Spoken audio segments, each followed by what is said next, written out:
The silver Aston Martin Valkyrie AMR Pro rolled into Elite Motors with the quiet authority of $3 million on wheels. The engine's soft purr echoed through the garage, drawing the attention of every mechanic. Olivia Blackwell stepped out, her tailored suit sharp against the garage's grease-stained walls. She stood tall, commanding the space without saying a word. Three senior mechanics clustered around the hybrid V12 engine, their expressions a mixture of reverence and defeat. They shook their heads in unison, muttering about factory specifications and proprietary systems. Nobody dared touch the complex machinery without manufacturer support. So what you're telling me is that my car is essentially a $3 million paperweight until someone from Aston Martin can fly in next week? Olivia's voice cut through the air, cold and precise. The garage owner wiped his hands nervously on a rag that had seen better days. Ms. Blackwell, this system is unlike anything we've worked on. One wrong move and... A tall figure approached from the back of the garage. His coveralls were worn but clean, his hands still bearing traces of honest work despite careful washing. The garage owner glanced over, relief washing across his face. This is Ethan Reed. Just hired him this morning. 20 years of experience. Maybe he can take a look? Olivia's gaze swept over Ethan, assessing and dismissing him in the same moment. Her laugh was cold as winter steel. Him? Fix this engine? She tilted her head, amusement dancing in her eyes. Fix this engine and I'll marry you. Deal? The garage erupted in nervous laughter. Ethan just smiled quietly, neither offended nor amused, simply acknowledging the mockery for what it was, a defense mechanism from someone used to wielding power. Olivia Blackwell had once believed in love the way children believe in fairy tales, with complete and trusting hearts. She had been 28 when she married Charles Wellington, heir to a shipping fortune, convinced their merger of hearts would last longer than any corporate acquisition. For 3 years, she built her life around their shared dreams of expanding her family's logistics company while raising children in their Connecticut mansion. She worked 16-hour days to prove herself worthy of the Wellington name, missing dinners and weekend retreats, always promising herself that success would buy them the time to truly connect. The betrayal came on a Tuesday evening in March. Olivia returned early from a business trip to surprise Charles with his favorite wine and plans for a long-overdue vacation. Instead, she found him in their bed with her assistant Rebecca, the woman she had trusted with her schedules, her secrets, her entire professional life. The scene burned itself into her memory with photographic clarity. Charles's shocked face, Rebecca's desperate scramble for clothes, the rumpled sheets that Olivia had picked out during their honeymoon in Italy. The divorce proceedings that followed were brutal. Charles's lawyers painted Olivia as a cold, career-obsessed woman who had neglected her marriage. The tabloids dubbed her the Ice Queen CEO, a nickname that followed her through boardrooms and charity galas. After the settlement, Olivia threw herself into Blackwell Global Systems with single-minded focus, acquiring 3 smaller companies, expanding into international shipping, and building a reputation for ruthless efficiency. Her success was undeniable, but it came at a cost. She stopped dating entirely, built walls around her heart, and treated romantic prospects like hostile takeover attempts. Meanwhile, Ethan Reed's story unfolded in the shadows of aircraft hangars and hospital corridors. He had been the most promising engineer at Aerodyne Technologies, the kind of brilliant mind that could see patterns where others saw only chaos. His colleagues respected his ability to understand how thousands of parts work together.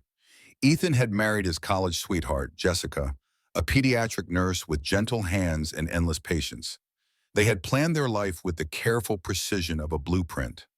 Career advancement, a house in the suburbs, children who would grow up secure and loved. Jessica died 3 months after Sophie was born, her body unable to recover from complications that the doctors said happened in less than 1% of cases. Ethan held his newborn daughter in the hospital room where his wife had just passed away, feeling as though his entire world had collapsed. The complex problems that had once fascinated him seemed meaningless compared to the practical challenge of keeping a tiny human alive and healthy. He took extended leave, then resigned entirely, trading his promising career for whatever work would allow him to be present for his daughter. That evening, after the garage emptied and the laughter faded, Ethan remained alone with the Valkyrie. He had heard the mockery in Olivia Blackwell's voice. seeing the dismissive way she had looked at him. Just another blue-collar worker unworthy of her attention. But Ethan had also seen something else. A $3 million machine that nobody could fix, and a woman whose expensive car had become a symbol of her isolation. He approached the engine, not with wounded pride, but with genuine curiosity. The car's system was a masterpiece of engineering. Most mechanics would have been intimidated by the sheer number of sensors and control modules working together. Ethan saw it differently. Every system, no matter how complex, was simply a collection of individual parts that had to communicate with each other. The problem was usually in the communication, not the parts themselves. He traced electrical pathways with the patience of someone who had once designed aircraft systems, checking readings and signals with tools that seemed almost primitive compared to his former equipment.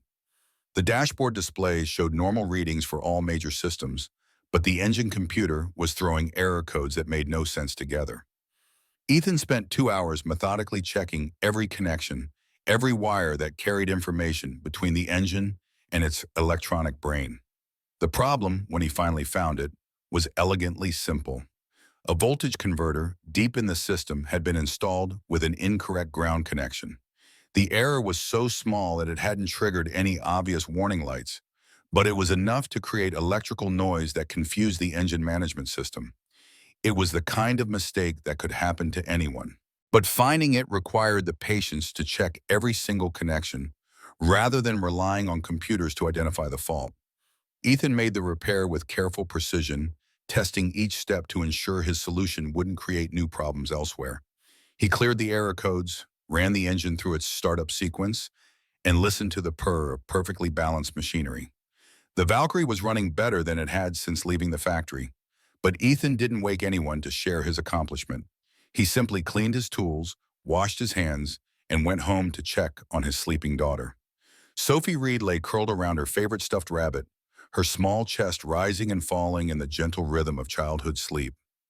At 7 years old, she had her mother's delicate features and bright blue eyes, but the serious expression she wore even in sleep was all Ethan.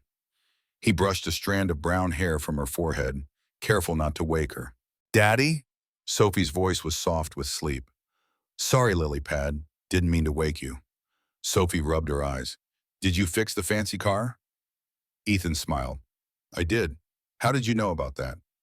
"Mr. Garcia from next door drove me home. He said a scary queen brought a spaceship car that nobody could fix." Ethan chuckled. "She's not a queen, just a businesswoman. And it's not a spaceship, just a very expensive car." Sophie sat up, suddenly interested. "Is she pretty? Does she live in a castle? Is she mean like the queens in stories?" "She's—" Ethan paused, searching for an appropriate description. "She's someone who's probably had a hard time and doesn't trust people much anymore. And no, she doesn't live in a castle.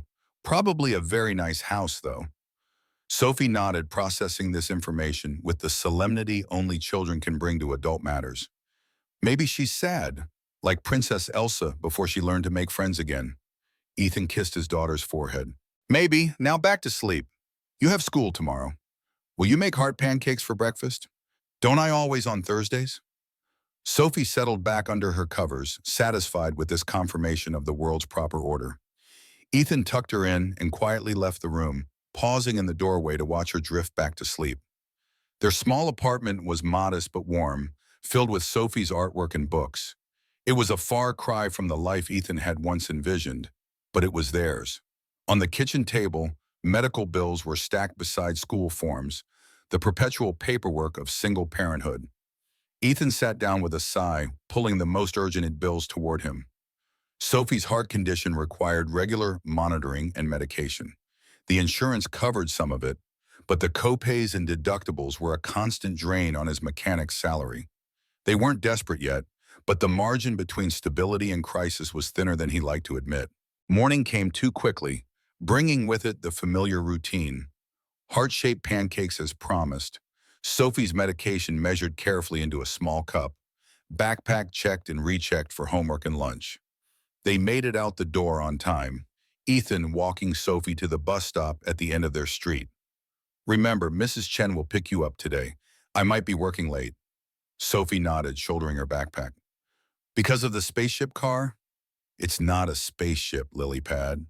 I know, Sophie grinned, revealing a missing front tooth. But Mr. Garcia said it looks like one. The yellow school bus rumbled to a stop, and Sophie gave him a quick hug before climbing aboard. Ethan watched until the bus turned the corner, then headed to work, unaware that the day would change the trajectory of their lives.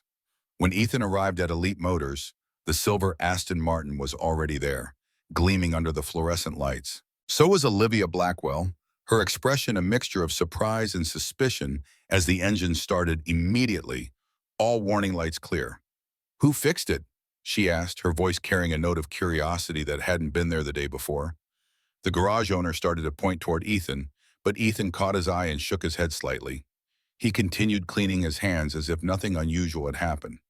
Olivia found herself watching him with new interest, noticing the precision of his movements, the quiet confidence in the way he handled tools. Something about him didn't fit with the other mechanics. His hands moved with deliberate purpose, like a surgeon rather than a grease monkey. "It was you, wasn't it?" Olivia approached Ethan directly, her heels clicking against the concrete floor. "You fixed my car."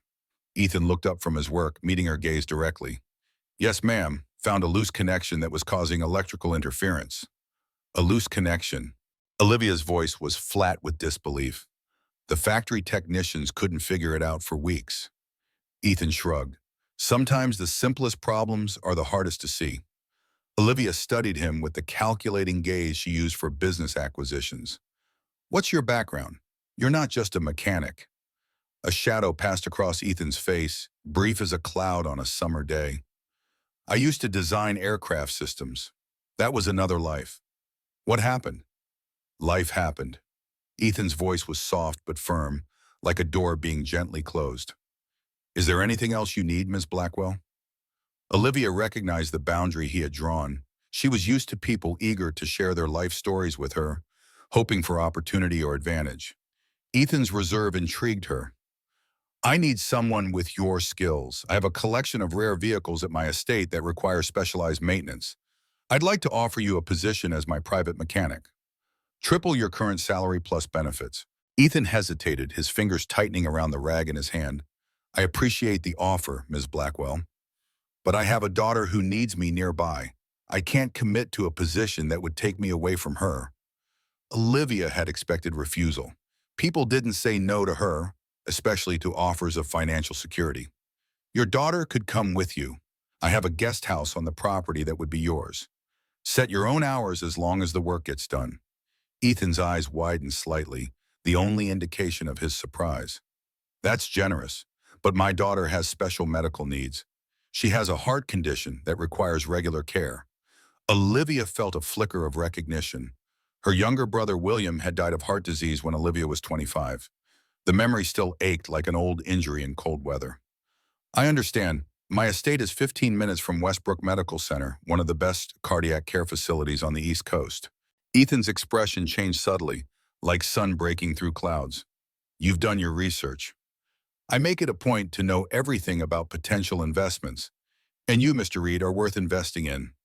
I'm not looking for charity, and I'm not offering any. I'm offering fair compensation for valuable skills." Olivia held out her hand. "Do we have a deal?" Ethan looked at her outstretched hand, then down at his own, still stained with grease despite his careful washing. The contrast couldn't have been more stark, her manicured fingers against his calloused palm. He wiped his hand once more on his rag before accepting her handshake. "2 weeks trial," he said. "If it doesn't work for my daughter, we walk away. No hard feelings." Olivia nodded, unaccustomed to conditional agreements, but respecting his priorities. "Fair enough. When can you start?" "I need to give notice here. Make arrangements for Sophie's medical records to be transferred. 2 weeks. 1 week," Olivia countered automatically, the negotiator in her unable to accept his first offer. Ethan's smile was small but genuine. 1 week. The following days passed in a blur of preparation.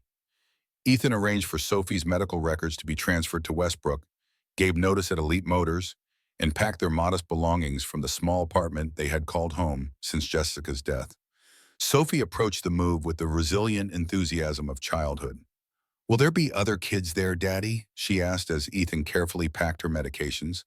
"I don't think so, Lily Pad, but there's a big garden to play in, and you'll have your own room. Ethan tucked her favorite stuffed rabbit into her backpack. And remember, it's just for a little while to see if we like it. Sophie nodded solemnly, her blue eyes serious in her pale face. Because if my heart doesn't like it, we go home. Ethan's own heart squeezed painfully in his chest. That's right, sweetheart. Your heart gets the final vote. When they arrived at the Blackwell estate, Ethan was prepared for luxury, but still found himself taken aback by the scale of Olivia's world. The main house stood like a monument to success, all glass and stone and precise angles. The garage was larger than some airplane hangars he had worked in, housing a collection of vehicles worth more than most people would earn in several lifetimes. The guest house, though smaller than the main residence, was still larger than any home Ethan had ever lived in. Sophie ran from room to room, her excitement momentarily overwhelming her usual physical limitations. Slow down, lily pad, Ethan cautioned, monitoring her color and breathing. Remember what Dr. Chen said about getting too excited. Sophie slowed obediently, but her eyes still sparkled. Daddy, my room has a window seat. I can read there and watch the birds. Ethan smiled, grateful for her joy. That sounds perfect. Indeed it does, came Olivia's voice from the doorway. She stood there in casual clothes, dark jeans, and a simple blouse, looking more approachable than she had in the garage, but still radiating the unconscious authority of someone accustomed to command. Sophie turned suddenly shy in the presence of this elegant stranger. Hello, she said in a small voice. Thank you for our house. Olivia's expression softened in a way Ethan hadn't seen before. She knelt down to Sophie's level, her movements careful, as if approaching a woodland creature that might startle. You're very welcome, Sophie. I hope you'll be happy here. I like the window seat, Sophie offered. I'm glad. I used to sit in window seats when I was your age, too. Olivia's smile held a hint of nostalgia. I thought they were magical places. Sophie's eyes widened. They are, like little houses inside houses. Olivia nodded seriously. Exactly right. Ethan watched this exchange with surprise. The cold businesswoman from the garage had vanished, replaced by someone who knew how to speak to a child on her own terms. It was an unexpected glimpse behind Olivia's carefully constructed walls. The moment passed quickly. Olivia stood and resumed her efficient manner. I've had the kitchen stocked with basics. There's a folder on the counter with information about the property, security codes, and local services. The garage is accessible from the side door using your key card. Take today to settle in. Tomorrow I can show you the vehicles you'll be working with. Ethan nodded. Thank you, Ms. Blackwell. Olivia, she corrected. If we're going to be working together, Ms. Blackwell seems unnecessarily formal. Olivia, Ethan acknowledged. And I'm Ethan. I know. She gave him a look that reminded him she made it her business to know everything about her investments. Dinner is at 7 in the main house, if you and Sophie would like to join me. Nothing formal. Before Ethan could respond, Olivia had turned and was walking back toward the main house, her posture perfect, her stride purposeful. She's pretty, Sophie observed once Olivia was out of earshot. But she looks sad in her eyes, like Mrs. Peterson at school when she talks about her son who went to heaven. Out of the mouths of babes, Ethan thought. Sometimes people carry sadness with them, Lilypad. Just like you carry Mr. Whiskers everywhere. He nodded at her stuffed rabbit. Maybe she needs a Mr. Whiskers too, Sophie suggested seriously. Ethan laughed, lifting her into his arms. Maybe what she needs is friends. Should we go to dinner and be friendly? Sophie nodded solemnly. We should bring cookies. Cookies make everyone feel better. That evening, Ethan and Sophie arrived at the main house with a plate of store-bought cookies. Olivia opened the door herself, surprising Ethan, who had expected household staff. We brought cookies, Sophie announced, holding up the plate, because everyone feels better with cookies. Olivia blinked, clearly taken aback by the offering. That's thoughtful. Thank you, Sophie. She accepted the plate with the careful precision of someone handling an unfamiliar object. Please come in. The interior of the main house matched its exterior. Elegant, expensive, and oddly impersonal. It resembled a high-end hotel suite more than a home, with no family photos, no clutter, no evidence of a life being lived rather than a space being occupied. Dinner was served in a dining room that could have comfortably seated 20. The meal itself was simple but perfect. roast chicken, vegetables, fresh bread. Olivia had clearly made concessions for a child's palate. Did you cook this? Ethan asked, genuinely curious about whether the polished CEO knew her way around a kitchen. Olivia shook her head. I have a service that delivers meals. I can heat and serve, but cooking has never been my strong suit. Daddy cooks everything, Sophie volunteered. He makes heart-shaped pancakes on Thursdays. That sounds wonderful, Olivia said, her voice soft. My father used to make Sunday breakfast too. Used to? Ethan asked. He died 5 years ago. Heart attack. Olivia's words were clipped, factual, but her fingers tightened around her water glass. The company was his life's work. Now it's mine. I'm sorry for your loss, Ethan said simply. Thank you. Olivia changed the subject smoothly. Tell me about your experience with high-performance vehicles. Your previous employer's records indicate you've only worked as a general mechanic for the past 3 years. Ethan recognized the shift to safer ground. I understand systems, whether it's an aircraft or a car. The principles are similar. Power generation, control systems, structural integrity. The scales and specifics change, but the fundamentals remain constant. Interesting perspective. Most specialists I've encountered are quite territorial about their expertise. Territoriality is a luxury I can't afford, Ethan said. When you need to provide for someone else, you learn to apply what you know in whatever way pays the bills. Olivia studied him across the table. That's a remarkably pragmatic attitude. Life requires pragmatism, Ethan replied automatically, checking Sophie's plate to ensure she was eating her vegetables. Idealism doesn't pay medical bills. Olivia's expression shifted subtly. No, it doesn't.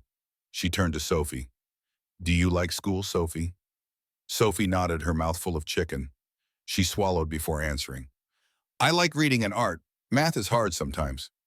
Math was hard for me, too, at your age, Olivia admitted, but it became my favorite subject later. Really? Sophie looked dubious. Daddy says numbers are just tools, like his wrenches. Your daddy is right, Olivia said. They're tools that help us build understanding, just like wrenches help build engines. Ethan watched this interaction with growing curiosity. The Olivia Blackwell who spoke gently to his daughter seemed worlds apart from the Ice Queen CEO he had heard about. It was as if she became a different person when talking to Sophie. Softer, more accessible, more human. After dinner, Olivia showed them her library, a 2-story room lined with bookshelves that made Sophie gasp with delight. You have more books than the school library. Olivia smiled, running her fingers along the spines of a shelf of classics. Books were my friends when I was growing up. We moved often for my father's business, so it was hard to keep human friends. Books traveled with me. We have to be careful with Sophie's books, Ethan explained. Hospital stays mean we sometimes need to pack quickly. We keep it to one small bookshelf. Something flickered in Olivia's eyes. Understanding, perhaps, or recognition. Sophie, would you like to borrow books while you're here? You could take as many as you like back to the guest house. Sophie's face lit up like a sunrise. Really? Any of them? Any that interest you, Olivia confirmed, though perhaps your father should help you reach the higher shelves. Ethan watched as Sophie began examining the lower shelves with reverent fingers, carefully pulling out volumes that caught her interest. He turned to Olivia. That's very generous. Olivia shrugged, the gesture at odds with her usual precision. Books should be read, not displayed. My father believed knowledge unshared was knowledge wasted. Your father sounds like a wise man. He was, Olivia said, a hint of grief coloring her voice. Not always an easy man, but a wise one. As Sophie selected her books, Olivia led Ethan through a side door in the library. This is my office. Tomorrow I'll show you the garage and the vehicles, but there's something else I'd like your opinion on first. Olivia's office was as precise as she was, everything in its place, nothing extraneous.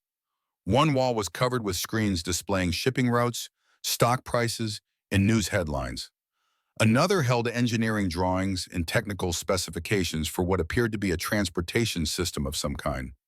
What am I looking at? Ethan asked, studying the drawings with professional interest. A problem, Olivia replied. Blackwell Global Systems is developing an emergency response system for natural disasters.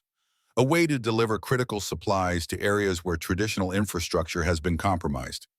We've hit some technical roadblocks. Ethan moved closer to the drawings, his engineer's mind automatically analyzing the designs.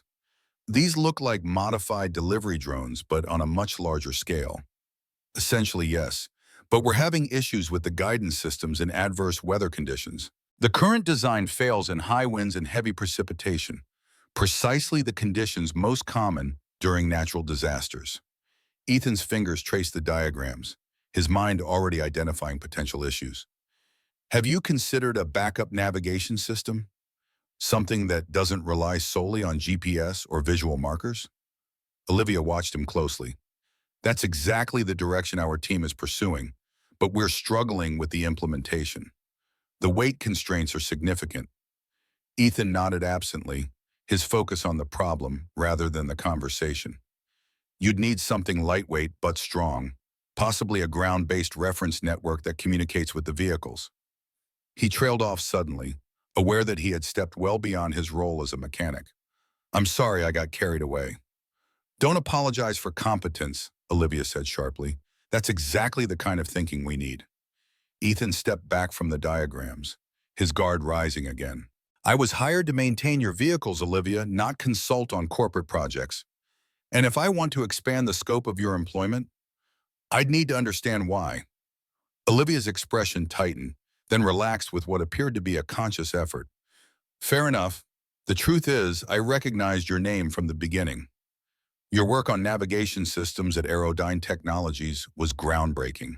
When I saw you at Elite Motors, I was curious about why someone with your qualifications was working as a mechanic. Ethan's jaw tightened. You knew who I was all along. The job offer wasn't about the Valkyrie. The job offer was about potential, yours and mine. Olivia held his gaze without flinching. I need someone who understands complex systems and can think beyond conventional solutions. The vehicles are real, and I do need them maintained. But yes, I had hoped your expertise might extend to other projects as well. Ethan felt a familiar weight settle in his chest, the burden of expectations he had deliberately left behind when he walked away from his engineering career. I left that world for a reason, Olivia. Your daughter, Olivia said softly. I understand prioritizing family. I respect it, actually. But what if you could do both?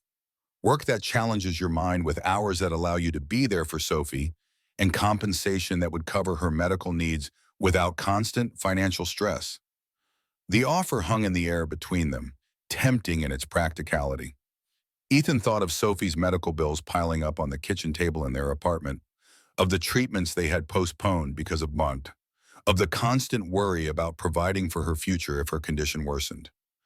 I'd need to think about it, he said finally. This is more than I expected when I accepted your offer. Olivia nodded. Take all the time you need. The position as my mechanic stands regardless. This would be additional if you're interested. From the library came the sound of Sophie's delighted laughter. Both adults turned toward the sound, drawn by its simple joy. She found the illustrated fairy tales, Olivia said, her voice unexpectedly gentle. They were my favorites as a child. Ethan studied Olivia's face as she listened to Sophie's laughter. For a moment, the businesswoman's mask slipped, revealing something vulnerable beneath. He wondered suddenly about the woman behind the CEO, about what had shaped her into someone who lived alone in this beautiful, empty house, filled with expensive things but no voices. Sophie has a way of bringing light into any room, Ethan said. Yes, she does. Olivia's smile was brief but genuine. You've done well with her, despite difficult circumstances. I've done my best, Ethan replied. Some days that feels like enough. And the days it doesn't? Ethan looked at her directly. Those are the days I remind myself that everyone's just trying to fix what's broken with the tools they have available. Olivia held his gaze for a long moment. Some things can't be fixed, Ethan. Maybe not, he acknowledged, but that doesn't mean we shouldn't try. The week that followed fell into an unexpected rhythm. During the days, Ethan familiarized himself with Olivia's collection of rare and exotic vehicles, developing maintenance schedules and performing needed repairs. In the afternoons, he spent time with Sophie, who had discovered the joy of reading in the garden of their temporary home. Olivia was often absent, running her global logistics empire from her office or from various meetings around the city, but she joined them for dinner most evenings, gradually relaxing into conversations that ranged beyond business and mechanics. Ethan learned that Olivia had grown up moving between various cities as her father expanded his shipping business, that she had studied economics and engineering at MIT, graduating at the top of her class, that she had once dreamed of designing transportation systems for developing nations before family obligations pulled her into the corporate world. Olivia, in turn, discovered that Ethan had grown up in a small town in Ohio, the son of a factory worker who had encouraged his interest in how things worked, that he had earned scholarships that took him to Georgia Tech, where he met Jessica, that he still maintained a notebook of designs and ideas, though he rarely had time to develop them anymore. Sophie served as a bridge between them, her innocent questions and observations often cutting through the barriers of class and experience that might otherwise have kept them apart. She treated Olivia with the same unguarded friendliness she showed everyone, unintimidated by wealth or status. On the fifth day, Olivia came home earlier than usual, finding Ethan in the garage, examining the undercarriage of her vintage Jaguar E-Type. "How's the patient?" she asked, setting her briefcase on a workbench. Ethan slid out from under the car, a smudge of grease on his forehead. "Beautiful machine. Whoever maintained it previously knew what they were doing." "That would be my father," Olivia said, running her hand along the car's sleek body. "This was his favorite. He taught me to drive in this car when I was 16. "Quite the driving instructor," Ethan commented, standing and wiping his hands. "Most parents start their kids in something a bit more forgiving." Olivia's laugh was unexpected and genuine. He said, "If I learned on this, I'd respect every vehicle I ever drove afterward." He was right. Ethan noticed she was dressed more casually than usual, dark jeans and a simple blouse instead of her typical business attire. "You're home early. I thought Sophie might like to visit the botanical gardens. They have a butterfly exhibit that's quite spectacular." Olivia spoke casually, but Ethan caught the slight tension in her shoulders, as if she were preparing for rejection. "That's thoughtful of you," Ethan said. "She'd love that. Her energy has been good today." Relief flickered across Olivia's face. "Excellent. I've arranged for a picnic as well, if that suits her diet restrictions." Ethan studied Olivia with new curiosity. "Can I ask you something?" "You can ask. I reserve the right not to answer." "Fair enough," Ethan conceded. "Why are you doing this? The house, now an outing with Sophie? It seems like a lot of effort for someone who's just a temporary employee." Olivia was silent for a long moment, her fingers still tracing the curve of the Jaguar's fender. "I had a younger brother," she said finally. "William. He had a congenital heart defect. He died when he was 11. I was 25. Understanding dawned in Ethan's eyes. "I'm sorry, Olivia." "It was a long time ago," she said, her voice carefully controlled. "But when I see Sophie, well, William would have been about your age now if he had lived. Sometimes I wonder what kind of man he would have become." The vulnerability in her admission hung in the air between them, fragile as a soap bubble. Ethan resisted the urge to offer empty comfort, sensing she would reject it. "Thank you for telling me," he said simply. Olivia nodded, composure returning like a shield being raised. "So, the botanical gardens, shall we say, in an hour?" "We'll be ready," Ethan promised. The botanical gardens were a revelation. Sophie flitted from exhibit to exhibit with careful excitement, mindful of her limitations but unable to contain her wonder at the butterflies that sometimes landed on her outstretched fingers. Olivia matched her pace without complaint, answering questions and pointing out interesting species with unexpected knowledge. Ethan followed slightly behind, watching the unlikely pair, his daughter in her simple dress with its practical pockets filled with treasures, and the billionaire CEO in designer casual wear worth more than his monthly salary. They made an odd picture, but there was something right about it too, as if each filled a space in the other's life that had been empty for too long. During their picnic on a secluded lawn, Sophie fell asleep between them, tired from the excursion but peacefully content. Ethan watched her breathing, the habit of a parent who had spent too many nights worried about each rise and fall of his child's chest. "She looks like you when she sleeps," Olivia observed quietly. "Everyone says she looks like her mother," Ethan replied.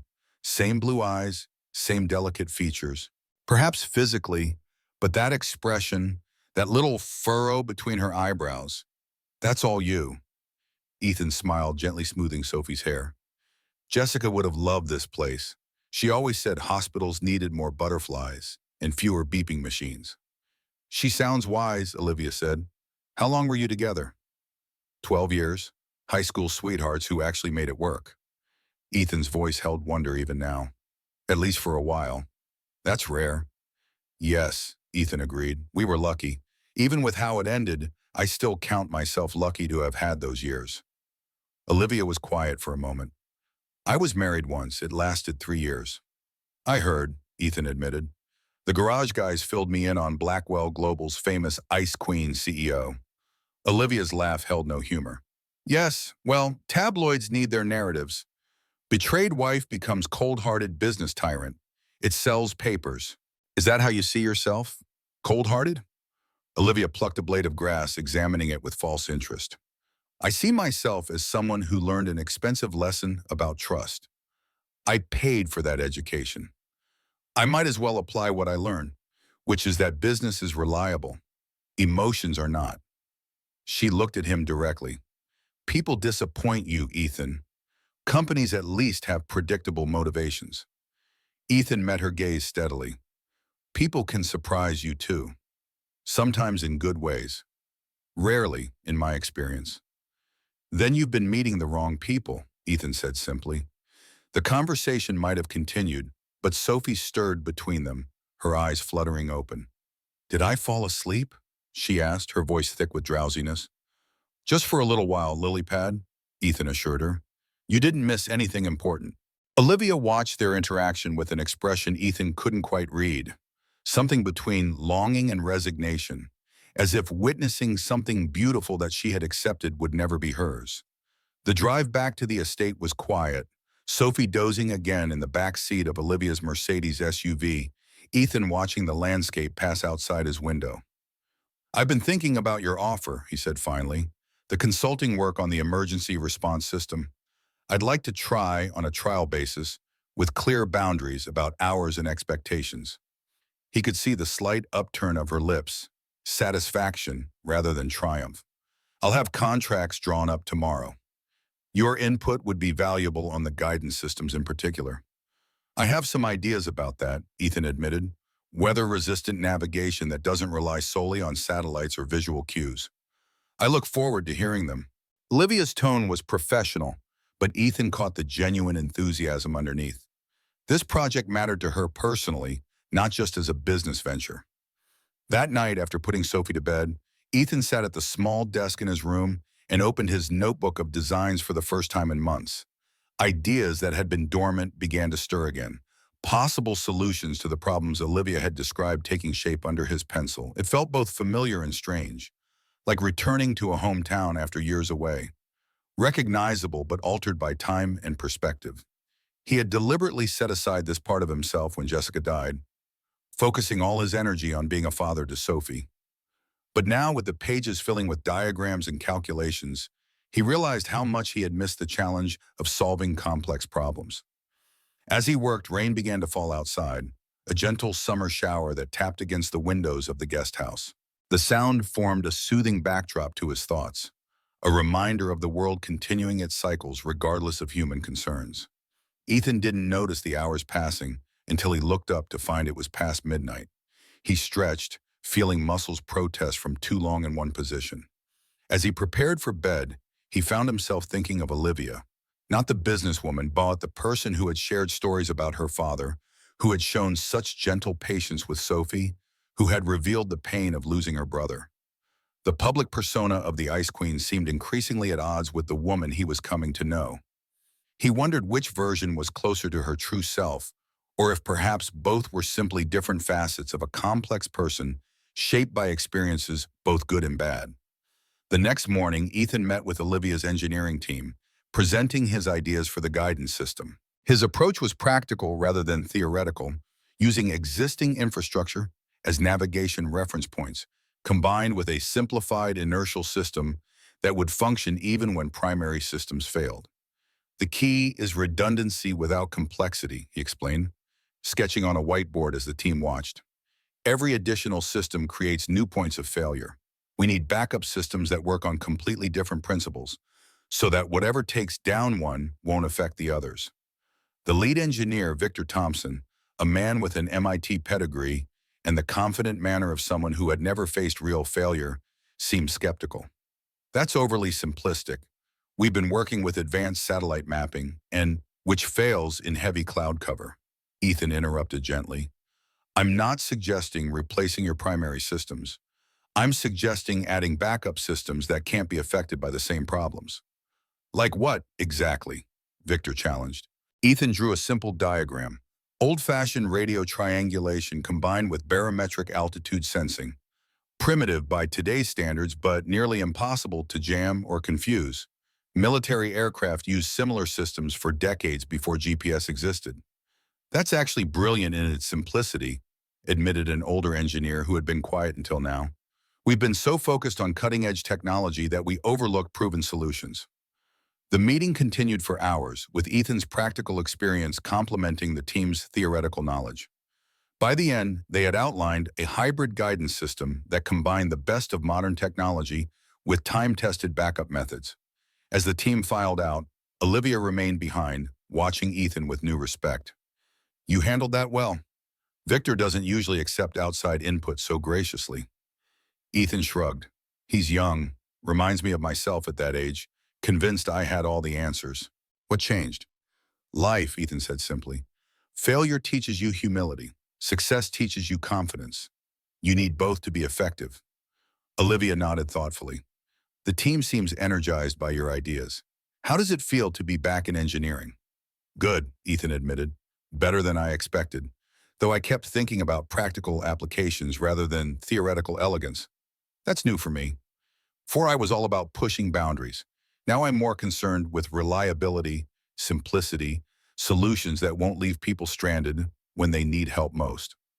Parenthood changes perspectives, Olivia observed. Yes, it does. Ethan gathered his notes. Speaking of which, I should check on Sophie. Mrs. Rivera is with her, but I try not to be away too long. Of course. Olivia hesitated, then added, would you and Sophie like to join me for dinner again tonight? I enjoyed our conversation yesterday. Ethan smiled. We'd like that. Sophie's been talking about your library all morning. I think she's planning to ask for more book recommendations. I'd be happy to oblige, Olivia said, a genuine warmth in her voice that Ethan was beginning to recognize as her real self, not the carefully constructed business persona she showed to the world. As Ethan walked back to the guest house, he reflected on how quickly his life had changed. A week ago, he had been a mechanic struggling to make ends meet, worried about Sophie's medical bills, living a life deliberately narrowed to manage his responsibilities. Now he was consulting on engineering projects again, living on a billionaire's estate, watching his daughter flourish in new surroundings. It felt precarious, like standing on a bridge that might not bear his weight. But for the first time in years, he was looking forward rather than just getting through each day. The future had possibilities again, not just obligations. When he reached the guest house, he found Sophie and Mrs. Rivera in the garden, reading together under the shade of an old oak tree. Sophie looked up at his approach, her face lighting with a smile that still took his breath away with its resemblance to Jessica's. Daddy, Mrs. Rivera knows all about butterflies. She says the ones in the garden are monarchs, and they travel thousands of miles every year. Ethan sat beside them on the blanket spread on the grass. Is that so? That's quite a journey for such small wings. They know exactly where to go without any maps, Sophie said with wonder. Mrs. Rivera says they have tiny compasses in their heads. Nature is full of amazing navigation systems, Ethan agreed, thinking of the guidance project he'd just been discussing. Sometimes the best solutions were already all around them if people just paid attention. That evening at dinner, the conversation flowed more easily than before. Olivia seemed more relaxed, less guarded. She told stories about her travels for the business, describing remote ports and bustling markets in ways that captivated Sophie. Ethan shared anecdotes from his engineering days, carefully edited to emphasize the problem-solving rather than the military applications. So you figured out why the plane was getting lost? Sophie asked, following a story about a navigation system that had been malfunctioning during test flights. Eventually, Ethan nodded. Turned out the problem wasn't in the system itself, but in how it was mounted in the aircraft. Tiny vibrations from the engines were affecting the readings. Sometimes the problem isn't where you expect it to be.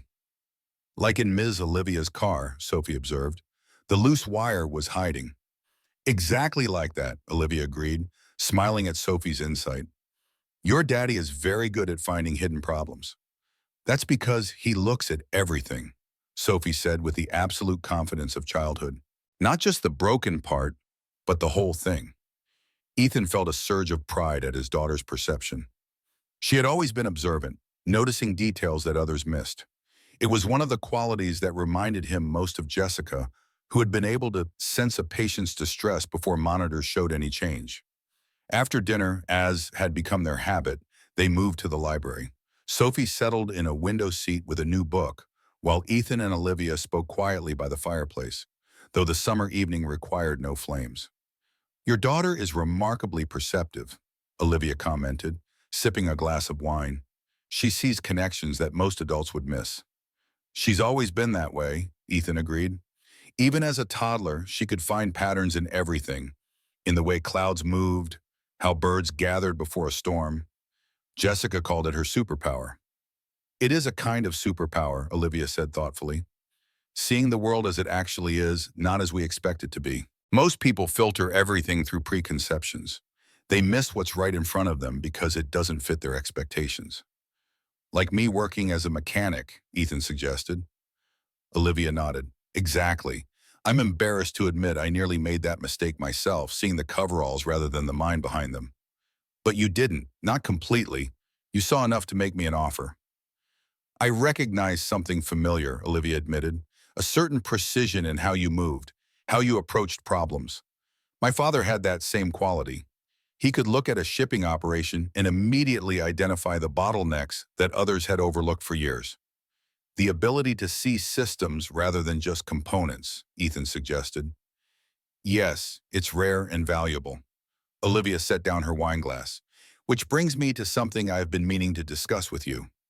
Ethan raised an eyebrow, hearing a shift in her tone. That sounds ominous. Not at all. Quite the opposite, in fact. Olivia leaned forward slightly. The Emergency Response System project is gathering momentum. Your contributions have accelerated our timeline significantly. I'd like to formalize your role as lead engineering consultant, with appropriate compensation and equity in the project's eventual commercialization. Ethan blinked, caught off guard by the offer. Equity? That's substantial. It's appropriate, Olivia countered. Your solutions have already saved us months of development time and millions in testing. I believe in rewarding value creation. Ethan glanced over at Sophie, still absorbed in her book. I'd need to review the details, of course. My priority remains flexible hours and stability for Sophie. Naturally, the agreement would include those provisions explicitly. Olivia hesitated, then added, I've also taken the liberty of arranging a consultation with Dr. Samantha Reynolds at Westbrook. She's the leading pediatric cardiologist on the East Coast, specializing in cases like Sophie's. Ethan stiffened slightly. Olivia, I appreciate the thought, but Sophie's medical care is entirely your decision, Olivia finished for him. The consultation is merely an option, not a requirement. Dr. Reynolds is difficult to access. Her waiting list is typically 6 months or longer. I simply made an introduction available should you wish to take advantage of it. Ethan studied Olivia's face, looking for signs of overstepping or control, but saw only genuine concern. Thank you, he said finally. That's thoughtful. I'll consider it. That's all I ask. Now about the formal agreement. I'll have legal draw up papers for your review tomorrow. No pressure to sign immediately. As they continued discussing the details, Ethan felt a growing sense that they had crossed some threshold. This was no longer just a temporary arrangement or a trial period. Olivia was inviting him into a partnership of sorts, professional certainly, but with personal dimensions that neither of them had fully acknowledged. The conversation was interrupted by a soft chime from Olivia's phone. She glanced at it, her expression darkening instantly. Everything all right? Ethan asked, noticing the change. Just business, Olivia replied, the warmth in her voice replaced by the cooler tone he recognized from their first meeting. Nothing that can't wait until morning. But something had shifted. The easy companionship of moments before had given way to tension that filled the room like a change in barometric pressure before a storm. Olivia's posture had subtly changed, her shoulders squaring as if preparing for conflict. Ethan recognized the signs. He had seen them in himself often enough during Jessica's illness, when bad news arrived and he had to maintain composure for Sophie's sake. Something in that message had disturbed Olivia deeply, though she was trying not to show it. "It's getting late," Ethan said, giving her an opportunity for privacy. "Sophie and I should probably head back to the guest house." Olivia seemed about to protest, then nodded. "Of course, we all have an early start tomorrow." As Ethan gathered Sophie and her books, he noticed Olivia already typing rapidly on her phone, her brow furrowed in concentration. Whatever the message contained, it clearly required immediate attention. Walking back to the guest house under a sky brilliant with stars, Ethan carried a sleepy Sophie in his arms. Her head rested against his shoulder, her breathing deep and even.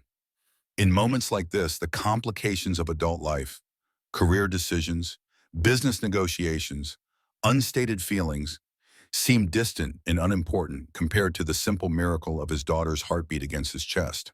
Yet, as he looked back at the main house, seeing Olivia's silhouette in the library window, phone pressed to her ear, he felt an unexpected concern for her. Despite her wealth and power, she stood alone, facing whatever challenge had emerged without anyone to share the burden.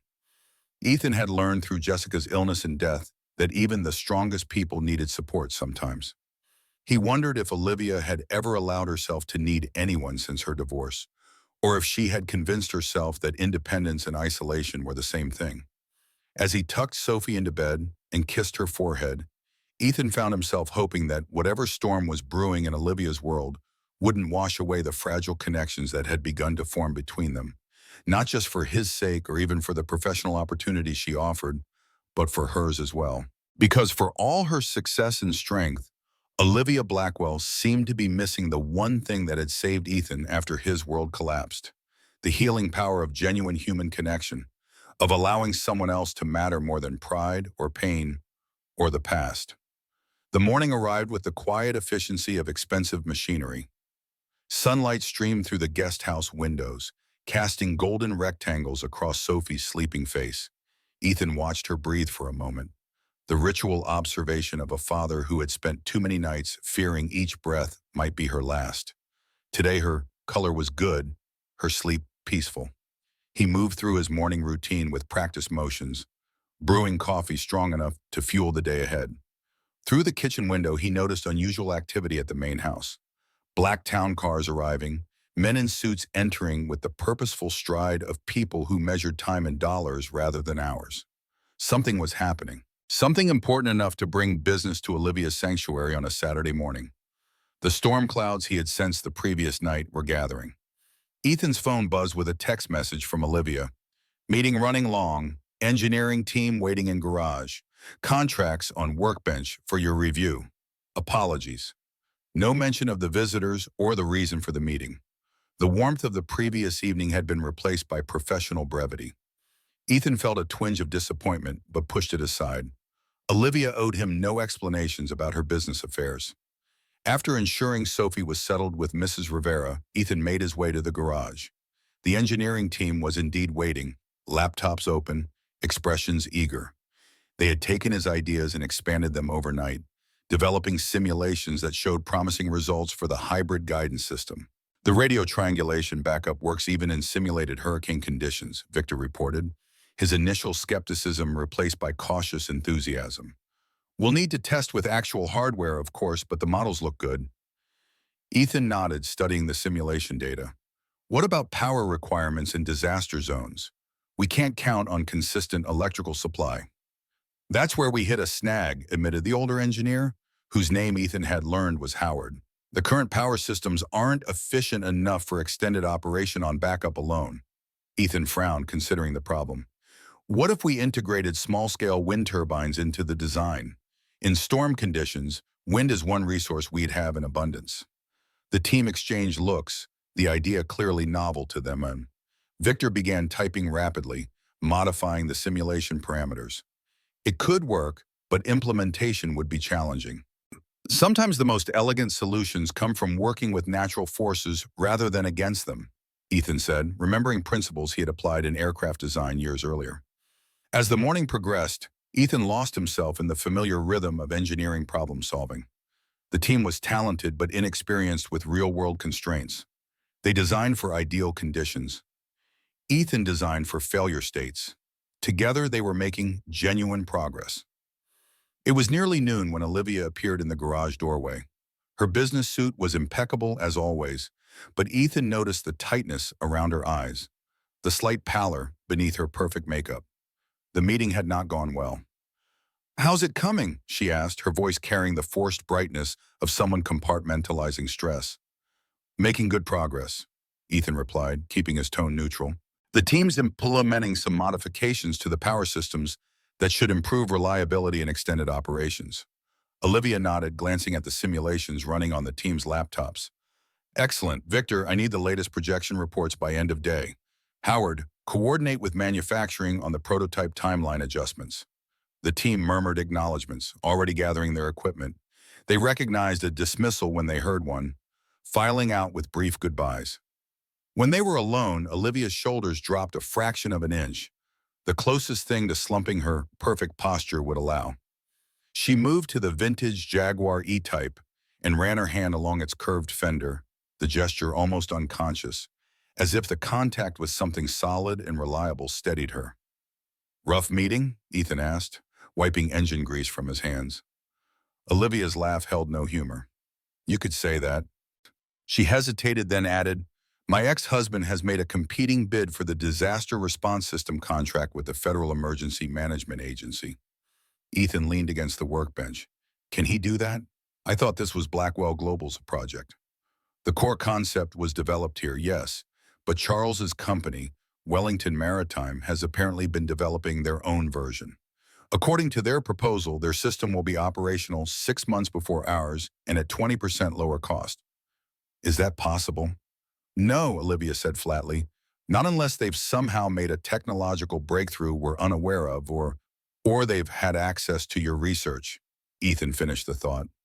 Olivia's eyes met his, sharp with something between approval and suspicion. "Precisely, which raises uncomfortable questions about information security." Ethan straightened, feeling a chill that had nothing to do with the climate-controlled garage. "You think someone on your team is feeding information to Wellington?" It wasn't a question, but Olivia nodded anyway. "The timing is too convenient. Charles's proposal incorporates solutions to problems we only identified last month. Have you confronted him?" "That would be counterproductive at this stage. Better to identify the source of the leak first." Ethan thought of the contracts waiting on the workbench, the formal agreement making him part of Olivia's team, tying his financial future to the success of the project. The timing suddenly seemed suspect. "Is that why you accelerated the timeline on my contract?" he asked quietly. "To see if information about my involvement leaks to your ex-husband?" Olivia's eyes widened slightly, the only indication that he had surprised her. "You think I'm using you as bait?" "It would be a logical move," Ethan said, keeping his voice neutral. "Bring in an outside expert with a unique approach. See if that approach mysteriously appears in your competitor's proposal." "I'm not playing chess with your career, Ethan." Olivia's voice held an edge of genuine anger. "I offered you the position because you're uniquely qualified. The fact that we're facing unexpected competition doesn't change that." Ethan studied her face, looking for signs of deception. What he saw instead was exhaustion layered over determination, the expression of someone fighting battles on multiple fronts. "I believe you," Adi said finally, "but you have to admit the timing raises questions." Olivia sighed, some of the rigid professionalism leaving her posture. "Fair enough. In your position, I'd be suspicious too." She moved away from the car, pacing the garage with restless energy. "The truth is, I need your expertise now more than ever. If Wellington beats us to market with an inferior system, people could die. This isn't just about business competition." Ethan remembered what she had told him about her brother William, about the project being a tribute to him in some way. This wasn't just professional for Olivia, it was personal. "I'll look over the contracts," Young said.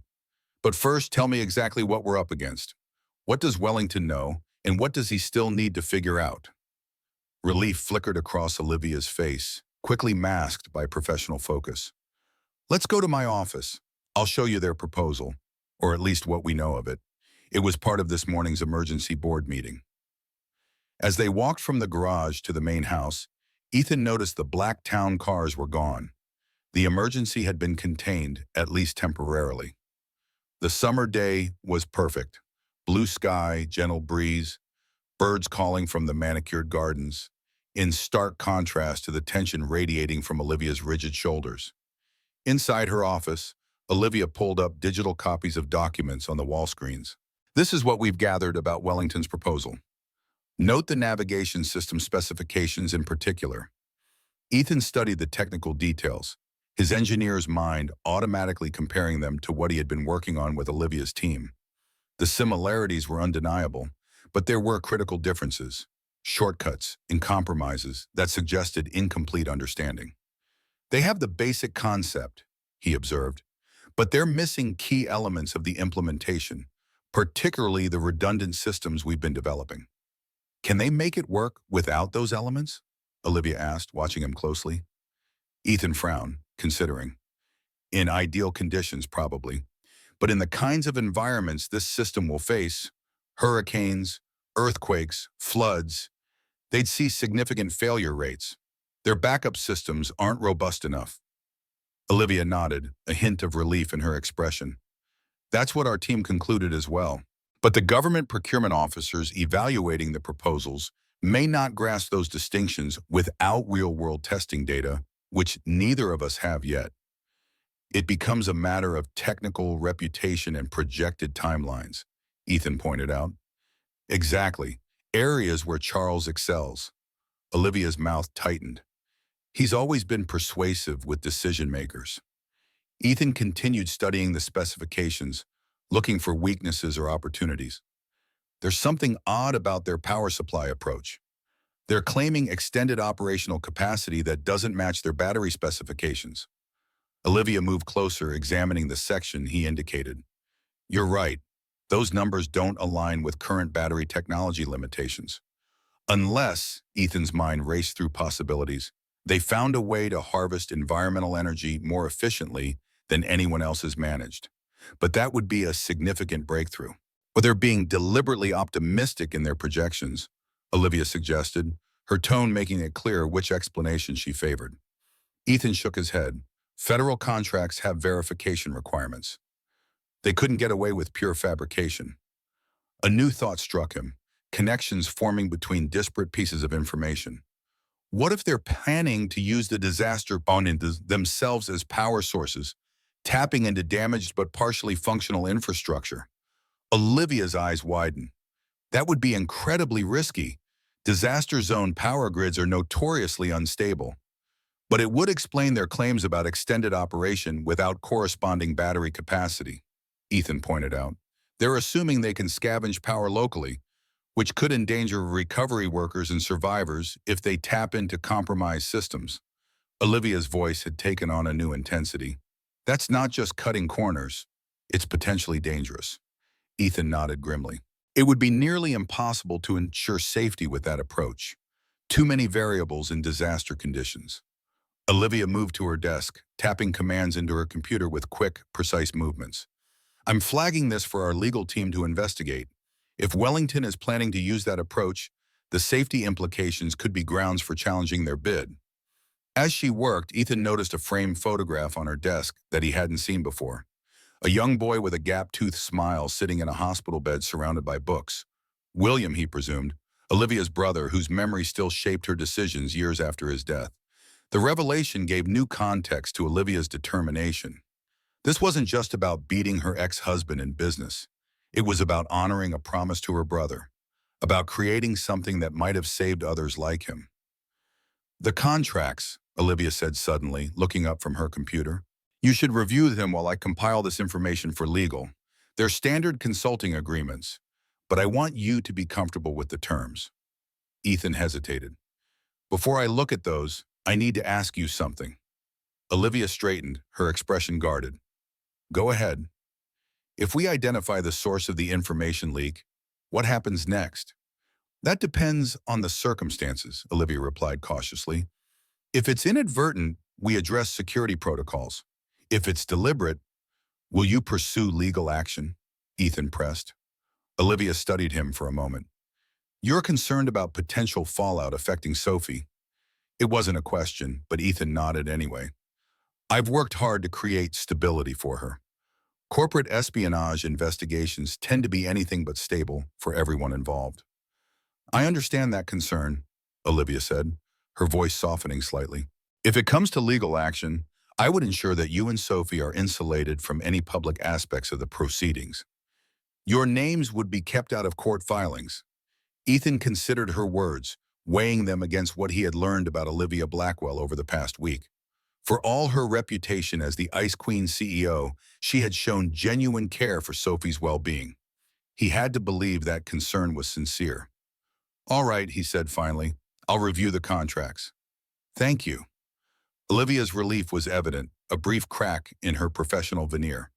Before Ethan could respond, his phone buzzed with a text message. He glanced at it, then froze, his expression changing so rapidly that Olivia immediately tensed. What is it? She asked. It's Mrs. Rivera, Ethan said, his voice tight. Sophie's not feeling well.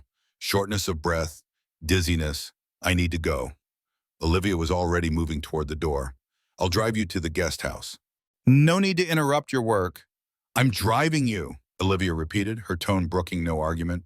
If Sophie needs medical attention, my car will get us to Westbrook faster than anything else on the property. Ethan didn't waste time arguing.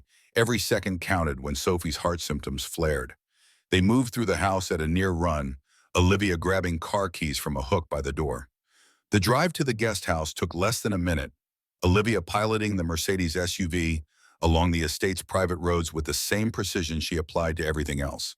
Ethan was out of the car before it fully stopped, racing up the steps to the guest house.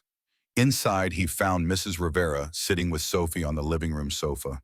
His daughter's face was pale, her breathing labored. The familiar sight sent ice through Ethan's veins. Daddy, Sophie managed, attempting a brave smile that broke Ethan's heart. My heart's being silly again. Ethan knelt before her, taking her pulse with practiced fingers while keeping his expression calm. Her heartbeat was rapid and irregular, her skin clammy to the touch. He recognized the symptoms of cardiac distress that had sent them to emergency rooms 3 times in the past year. How long? He asked Mrs. Rivera quietly. About 15 minutes, the older woman replied. It came on suddenly while we were reading. I gave her the emergency medication from the refrigerator, but it hasn't helped yet. Ethan nodded, already calculating. The emergency medication should have shown effects by now. Its failure to do so suggested this episode was more serious than the typical flare-ups. We need to get her to Westbrook, he said, gathering Sophie into his arms. Her small body felt frighteningly light, a bird with fragile bones. The car's ready, Olivia said from the doorway. Ethan hadn't even noticed her arrival. I've called ahead to the cardiac unit. They're expecting us. Ethan carried Sophie to the waiting SUV, settling her carefully in the back seat. He climbed in beside her, cradling her against his chest as Olivia took the driver's seat. Belt in, Olivia instructed, her voice calm but urgent. This won't be a leisurely drive. As soon as they were secured, Olivia accelerated down the estate's driveway, the powerful vehicle responding instantly to her commands. She drove with focused intensity, taking corners with precision and accelerating on straightaways with no wasted motion. In the back seat, Ethan held Sophie close, monitoring her pulse and breathing. Just like our practice drills, lily pad, he murmured. Slow, deep breaths. That's my brave girl. Sophie tried to comply, but her breaths came in short, painful gasps. It hurts, Daddy, she whispered, fear evident in her voice despite her efforts to be brave. I know, sweetheart. We're getting help. Just stay with me. Ethan kept his voice steady through sheer force of will, though terror clawed at his throat. These episodes had been increasing in frequency and severity over the past year, each one a grim reminder of the fragility of Sophie's condition. Through the front windshield, Ethan could see Olivia handling the vehicle with the same confident competence she brought to everything else. She navigated traffic with single-minded purpose, using the luxury SUV's power to create openings where none seemed to exist. Her focus was absolute, her normally perfect posture now bent slightly forward over the steering wheel, as if physically pulling them toward the hospital through sheer determination. 5 minutes, she announced, catching Ethan's eye in the rearview mirror. How is she? Holding steady, Ethan replied. Though steady was a generous description. Sophie's condition wasn't worsening, but neither was it improving. Each labored breath seemed to require more effort than the last. The 15-minute drive to Westbrook took barely 8 minutes under Olivia's focused piloting. She pulled directly to the emergency entrance where, true to her word, a team was waiting with a gurney. Everything moved with the controlled urgency of well-trained medical professionals. Sophie was transferred to the gurney, vital signs assessed, oxygen applied. Ethan provided her medical history in the clipped, precise language he had learned through too many similar episodes. Olivia stood slightly apart, her presence a steady anchor in the chaos of the moment. As they prepared to move Sophie to the cardiac unit for further assessment, a doctor in surgical scrubs approached. Mr. Reed, I'm Dr. Samantha Reynolds. Ms. Blackwell contacted me about Sophie's case last week. Ethan glanced at Olivia, who gave a slight nod. This was the specialist she had mentioned, the one with the 6-month waiting list. I'd like to examine Sophie immediately, if you'll permit it, Doctor, Reynolds continued. Her symptoms suggest an arrhythmia that might respond to a procedure I've been developing. Ethan hesitated only briefly. Do whatever you need to do, Doctor. Just help her. Dr. Reynolds nodded, already turning to join the medical team surrounding Sophie. I'll update you as soon as we have more information. The nurses will show you to the waiting area. As Sophie was wheeled away, Ethan felt a momentary vertigo, as if the floor beneath him had suddenly tilted. The familiar hospital smells, antiseptic, recycled air, underlying illness, brought back memories of Jessica's final days. The same helplessness threatened to overwhelm him. A hand touched his arm, warm and steady. Olivia stood beside him, her eyes fixed on his face. She's going to be all right, she said quietly. Dr. Reynolds is the best there is. Ethan nodded, unable to speak past the knot in his throat. Together, they followed a nurse to the cardiac unit's waiting area, a room designed to project calming reassurance through soft colors and comfortable seating. Ethan had spent too many hours in rooms just like it to be fooled by the superficial comfort. They sat side by side in molded plastic chairs. Ethan leaned forward, elbows on knees, hands clasped so tightly his knuckles whitened. Olivia sat straight, her perfect posture maintained even now, though her fingers worried at the hem of her jacket in an unconscious betrayal of her concern. Minutes stretched into an hour. Ethan alternated between rigid stillness and restless pacing. Olivia remained seated, occasionally checking her phone, but mainly watching Ethan with quiet concern. You don't have to stay, Ethan said finally during one of his pacing circuits. This could take hours. I'm sure you have more important matters to attend to.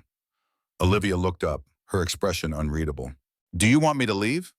The question was direct, without artifice. Ethan stopped pacing, considering. No, he admitted, but I don't want to impose. You're not imposing, Olivia said softly. I want to be here. Ethan studied her face, looking for signs of obligation or professional courtesy. What he saw instead was genuine concern, perhaps even fear, not the efficient CEO managing a human resources issue, but a woman who cared what happened to his daughter. He sat again, the fight going out of him. Thank you for everything, getting us here, calling Dr. Reynolds ahead of time. I'm not sure I could have managed it all. You would have, Olivia said with quiet certainty. You've been managing it alone for years, but you shouldn't have to. The words hung between them, loaded with implications neither was prepared to address. Ethan looked away, fixing his gaze on the bland watercolor paintings adorning the waiting room walls. Jessica died in a hospital room not unlike this one, he said after a long moment. Same antiseptic smell, same beeping monitors, same feeling of complete helplessness. Olivia didn't respond immediately, letting the confession settle between them. When she spoke, her voice was softer than Ethan had ever heard it. William died at home. We had hospice care by then. I was holding his hand, reading to him. He just stopped breathing mid-sentence. I kept reading for almost 5 minutes before I realized. Ethan turned to her, seeing the memory etched in the tightness around her eyes. I'm sorry. It was a long time ago, Olivia said, the same words she had used when first telling him about William. But this time they lacked conviction. Some losses never become past tense, Ethan observed. They just become part of who we are. Olivia nodded, a barely perceptible movement. The hardest part was watching my parents afterward. My father buried himself in work. My mother withdrew into a depression she never fully emerged from. They both loved William desperately, but they couldn't help each other through losing him. Is that why you threw yourself into Blackwell Global after your divorce, following your father's example? Olivia's laugh held no humor. Perceptive. Yes, I suppose I did. Work doesn't argue or betray or die. It just demands. And demands are easier to meet than emotional needs. Until they're not, Ethan said quietly. Olivia met his gaze directly. Until they're not, she agreed. They sat in silence after that, the shared understanding between them deeper than words could express. Two people shaped by loss, finding unexpected recognition in each other's coping mechanisms. The waiting room door opened, admitting Dr. Reynolds still in surgical scrubs. Ethan was on his feet instantly, heart hammering against his ribs. Mr. Reed, Dr. Reynolds said, her expression serious but not grim. Sophie has stabilized. We've corrected the immediate arrhythmia with medication, but I'm concerned about the underlying condition. Ethan nodded, bracing himself. Her cardiomyopathy has been progressively worsening over the past year. Yes, I've reviewed her records. The previous treatments have been appropriate, but they're becoming less effective. Dr. Reynolds hesitated, choosing her words carefully. I believe Sophie would benefit from a more aggressive intervention. Specifically, I'd like to consider her for a new type of pacemaker my team has been developing for pediatric patients. A pacemaker? Ethan's voice caught. That's typically a last resort for children her age. Traditional pacemakers, yes, Dr. Reynolds agreed, but our new design is specifically engineered for growing patients. It's minimally invasive and adaptable as she develops. What are the risks? Ethan asked, falling back on the engineer's approach to problems. Analyze, evaluate, decide. All surgical procedures carry risks, Dr. Reynolds acknowledged. But in Sophie's case, I believe the risks of not intervening are becoming greater. Today's episode was severe, Mr. Reed. Without the prompt treatment she received, the outcome could have been much worse. The implication hung in the air, unspoken but unmistakable. Sophie's condition was reaching a critical point. The careful management that had sustained her for years was no longer sufficient. When would this procedure happen? Ethan asked, his voice steady despite the fear churning in his stomach. Ideally within the next 2 weeks.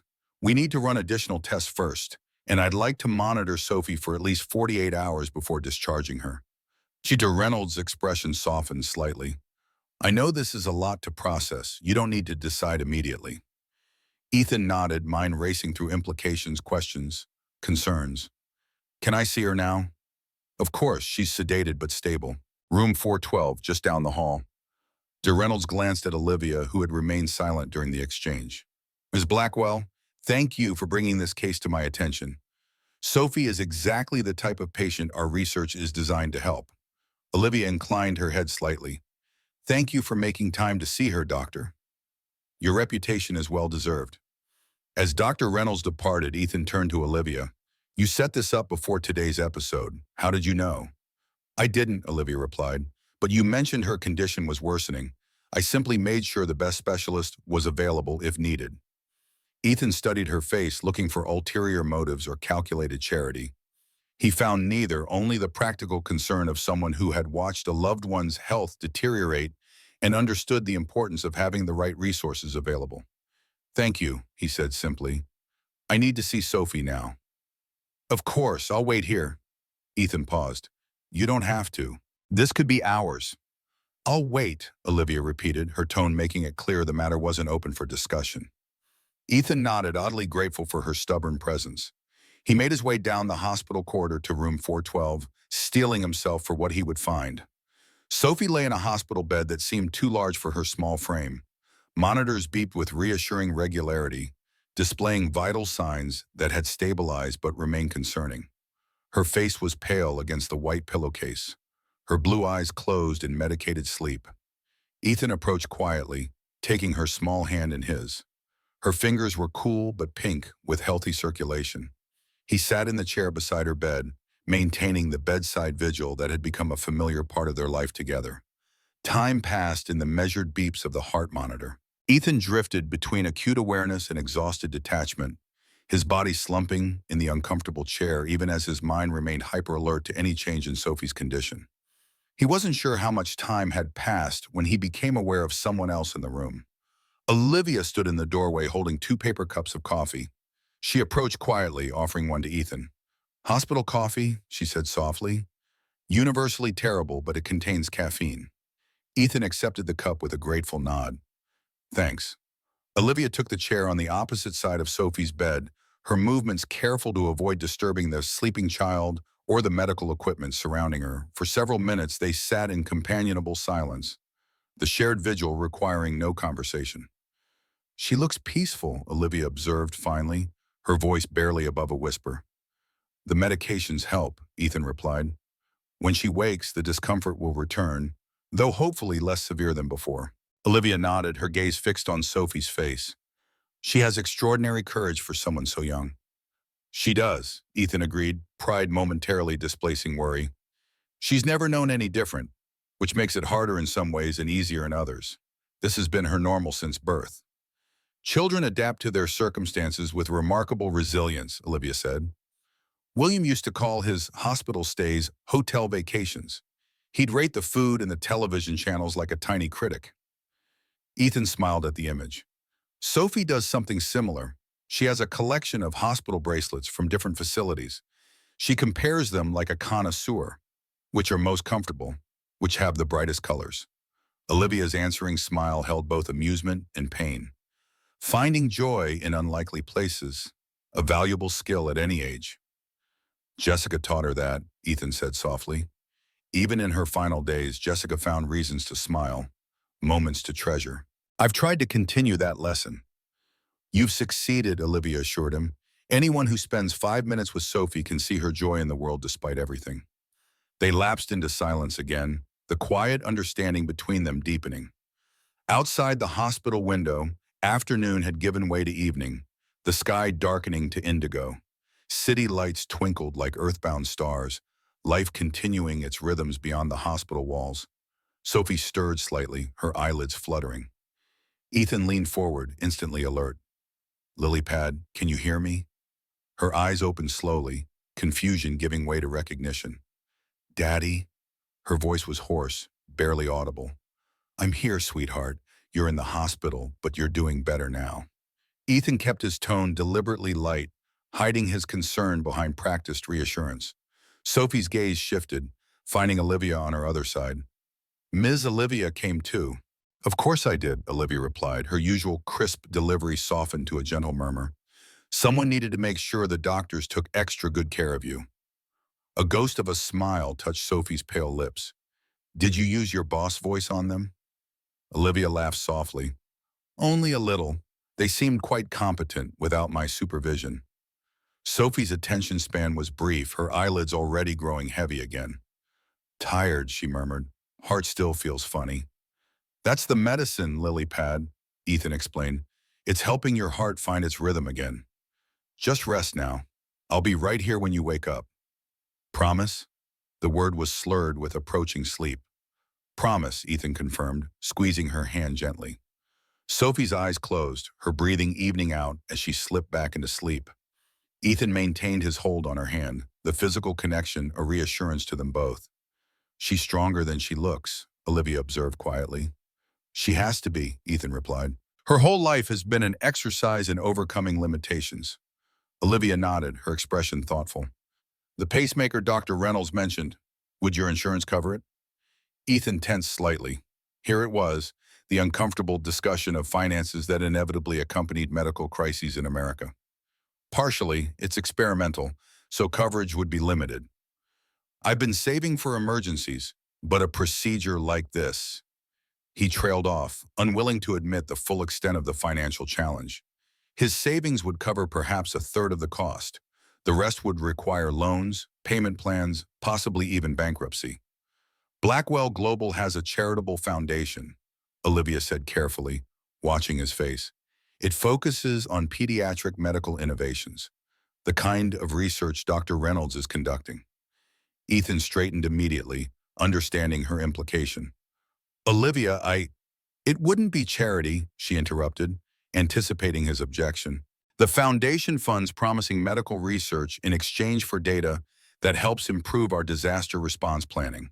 Dr. Reynolds' pacemaker technology has applications for emergency medicine in disaster zones. Supporting her research by funding a procedure for Sophie would be entirely within the foundation's mission. Ethan wanted to refuse.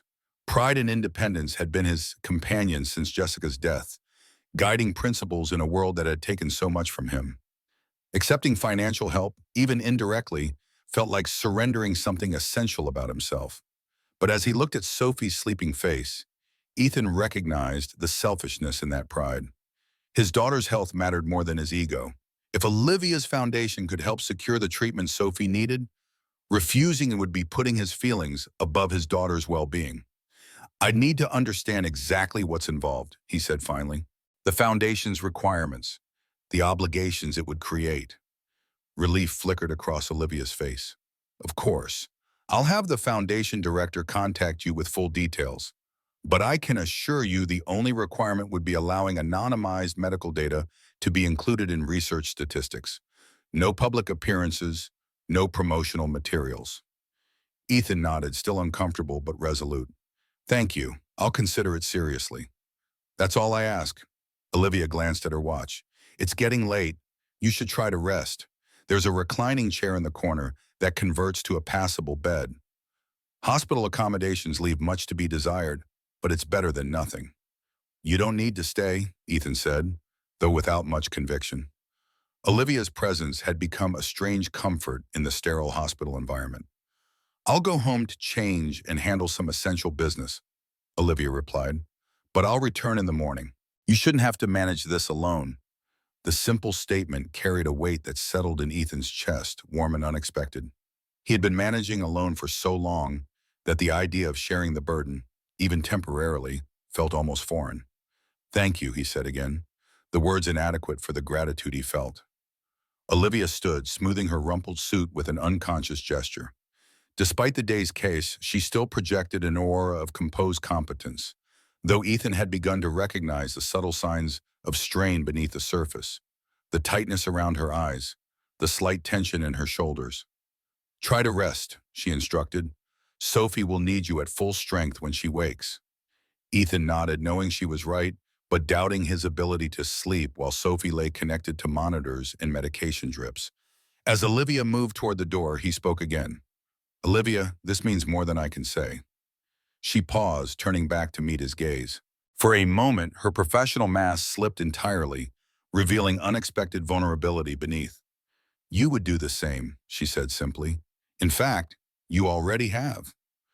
Before Ethan could ask what she meant, Olivia was gone, the soft click of the closing door the only evidence of her departure. Ethan settled deeper into the chair beside Sophie's bed, his body aching with fatigue but his mind still racing. What had Olivia meant by her parting words? When had he helped her in any meaningful way? Their relationship had been one-sided from the beginning, Olivia offering opportunities, resources, support, while Ethan contributed only his technical knowledge to her project. Unless the help she valued wasn't material at all. Perhaps by allowing her into their lives, by sharing Sophie's bright spirit and his own straightforward approach to problems, he had given Olivia something she lacked in her carefully controlled world: genuine human connection without agenda or calculation. The thought was both humbling and empowering. For years, Ethan had defined himself by what he could provide materially for Sophie: shelter, food, medical care. The idea that his worth might also lie in less tangible qualities was a perspective shift he wasn't prepared to fully process in his exhausted state. Outside the hospital window, night had fully claimed the sky. City lights sparkled against the darkness, each one representing lives being lived in apartments and houses across the urban landscape. How many of those lights illuminated scenes of quiet desperation like his own? How many parents sat beside hospital beds? How many people faced financial ruin for the sake of a loved one's health? Ethan's thoughts drifted to Olivia's emergency response system. If successful, it would deliver life-saving supplies to disaster zones more efficiently than current methods. But the people receiving those supplies would still face the aftermath: rebuilding homes, replacing lost possessions, managing trauma. One system, however well designed, couldn't address all aspects of human suffering. These abstract concerns blurred as exhaustion claimed him. Ethan's head drooped, his body surrendering to sleep even as his hand maintained its gentle grip on Sophie's. His last conscious thought was a prayer to whatever force might be listening, not for himself but for the small girl whose heartbeat measured time on the monitor beside her bed. Morning arrived with the institutional rhythm of hospital life. Nurses changing shifts, breakfast carts rattling down hallways, the mechanical hum of equipment providing a constant background to human activity. Ethan woke with a stiff neck in the momentary disorientation of unfamiliar surroundings. Sophie was still sleeping, her vital signs stable on the monitors. Ethan stretched carefully, easing the kinks from muscles protesting a night spent in an uncomfortable chair. He used the small, attached bathroom to wash his face and rinse his mum, the cold water bringing alertness, if not actual refreshment. When he emerged, a nurse was checking Sophie's medications and recording vitals. She nodded to Ethan with the brisk efficiency of someone with too many patients in too little time. "Dr. Reynolds will be by in about an hour," she informed him. "Your daughter had a good night. Vitals are improving steadily." "Thank you," Ethan replied, relief washing through him. He moved to the window, looking out at the morning cityscape. The hospital was on a hill, providing a panoramic view of urban sprawl, giving way to suburbs, then to the more rural areas where Olivia's estate was located. Somewhere out there, his temporary home waited, though it felt distant and unreal compared to the immediate reality of the hospital room. A soft knock at the door preceded Olivia's arrival. She entered quietly, transformed from the previous day's business attire into casual elegance, dark jeans, a simple blouse, hair pulled back in a practical ponytail. She carried 2 paper bags and a tray with coffee cups. "Breakfast," she explained, setting her burdens on the small side table. "I took the liberty of assuming you haven't eaten. Hospital food leaves much to be desired, especially for those in the waiting rooms." The gesture was so unexpectedly thoughtful that Ethan found himself momentarily speechless. "Thank you," he managed finally. "I didn't realize how hungry I was until just now." Olivia distributed the food, freshly baked bagels, cream cheese, fruit, with the same efficient precision she brought to business operations. She handed Ethan a coffee cup marked with his preference, black, no sugar, another small detail that revealed her capacity for observation. "How was your night?" she asked, settling into the chair opposite Sophie's bed. "Better than expected," Ethan replied, gratitude for the food making him almost lightheaded. "Sophie slept through. The nurse says her vitals are improving." Olivia nodded, visible relief softening her features. "Excellent news. Dr. Reynolds is optimistic about her approach for Sophie's case. I spoke with her briefly this morning." Ethan paused mid-bite. "You've already been here today?" "I arrived early to handle some foundation business," Olivia explained, her tone making it clear this was routine rather than exceptional. "The director will be contacting you later today about the funding arrangements for Sophie's procedure." The reminder of his financial predicament dampened Ethan's appetite, but he forced himself to continue eating. His body needed fuel regardless of his discomfort with accepting help. "I appreciate that," he said carefully, "but I want to be clear. This can't affect our professional relationship.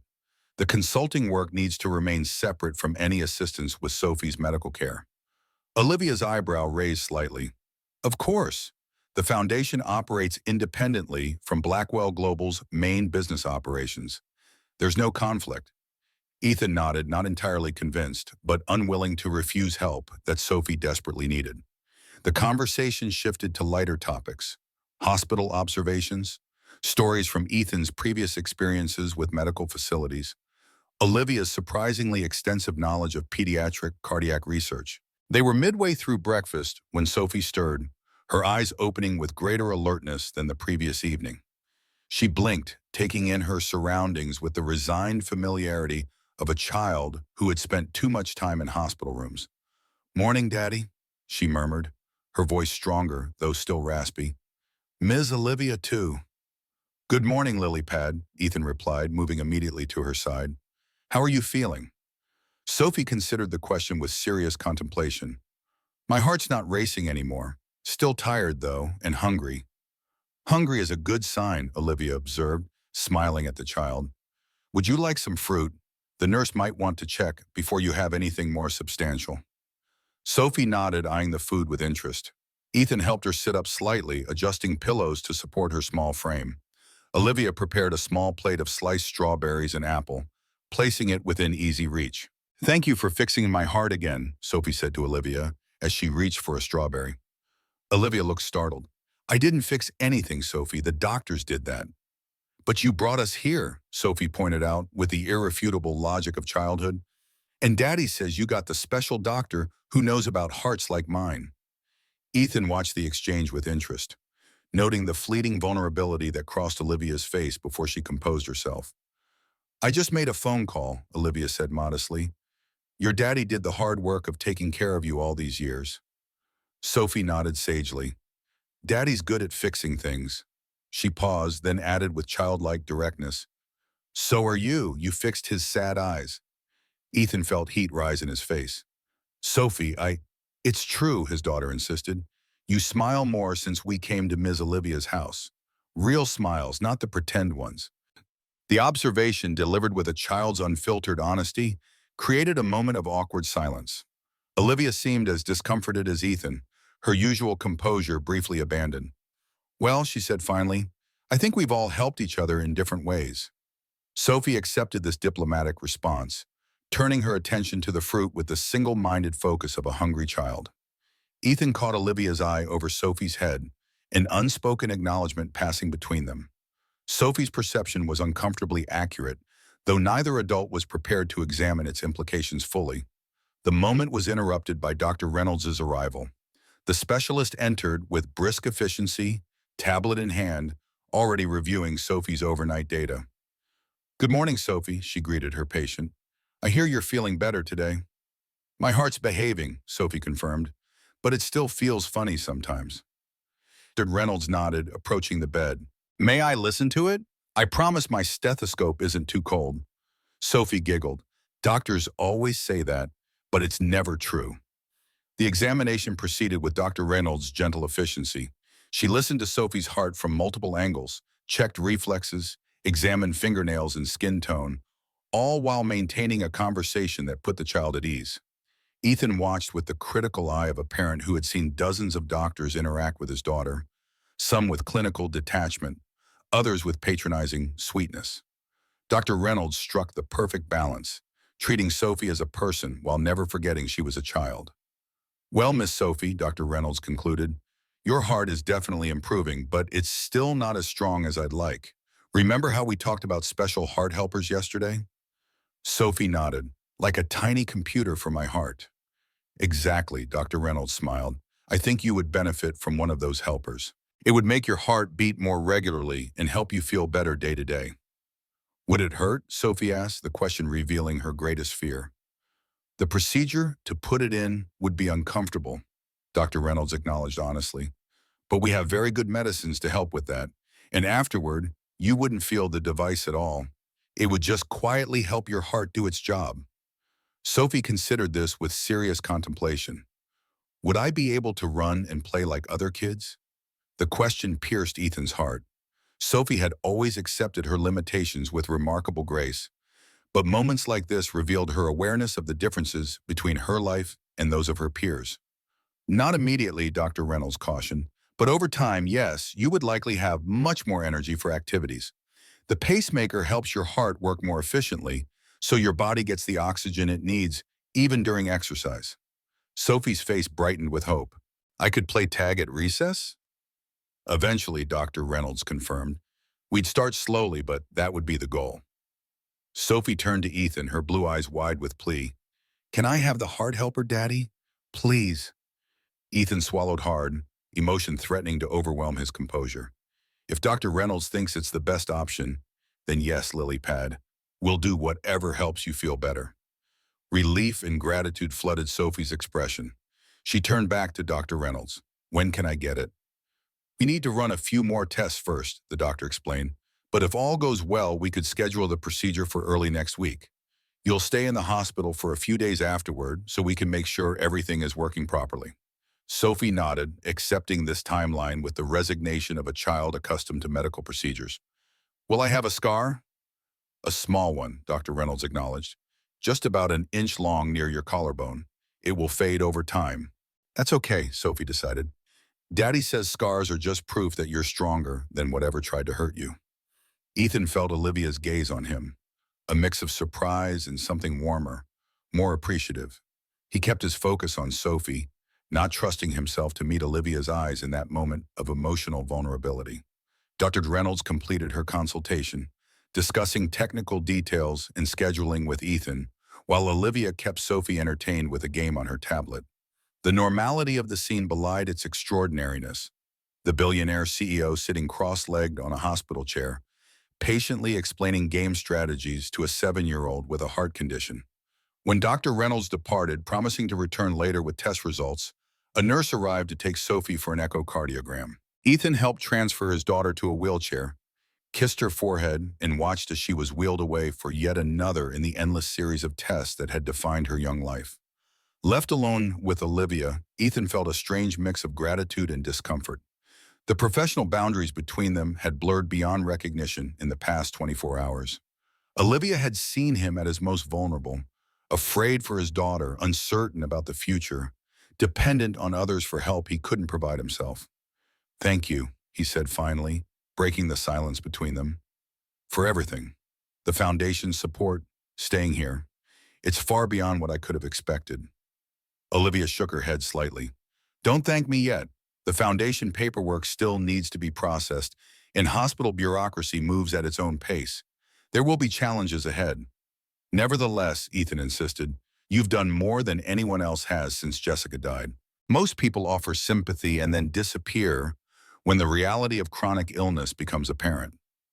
Olivia's expression softened. People fear what they don't understand. Serious illness reminds them of their own mortality, their own vulnerability. It's easier to turn away than to witness suffering you can't fix. Is that what you're doing? Ethan asked. The question wasn't accusatory, but genuinely curious. Trying to fix our suffering? Olivia considered Ethan's question with the seriousness it deserved. Perhaps partly, she admitted. William's death left me with a sense of helplessness I've never fully escaped. Watching my parents disintegrate afterward has only compounded it. When I see you and Sophie, your closeness, your resilience despite everything, I want to support that, not just for your sakes, but because it represents something I lost and never found again. The honesty of her response caught Ethan off guard. He had expected a polite deflection or a business-like explanation about foundation objectives. Instead, Olivia had revealed a personal truth that made her support more meaningful and, paradoxically, easier to accept. Sophie was right, he said after a moment, about the smiles. Being around you and working on the project, it's awakened something I thought I'd left behind permanently, a sense of purpose beyond daily survival. Olivia met his gaze directly. That works both ways. Your perspective has been invaluable to the project, but more than that, she hesitated, seemingly searching for words, an unusual occurrence for someone typically so articulate. You and Sophie have reminded me that success isn't measured solely in profit margins and market share.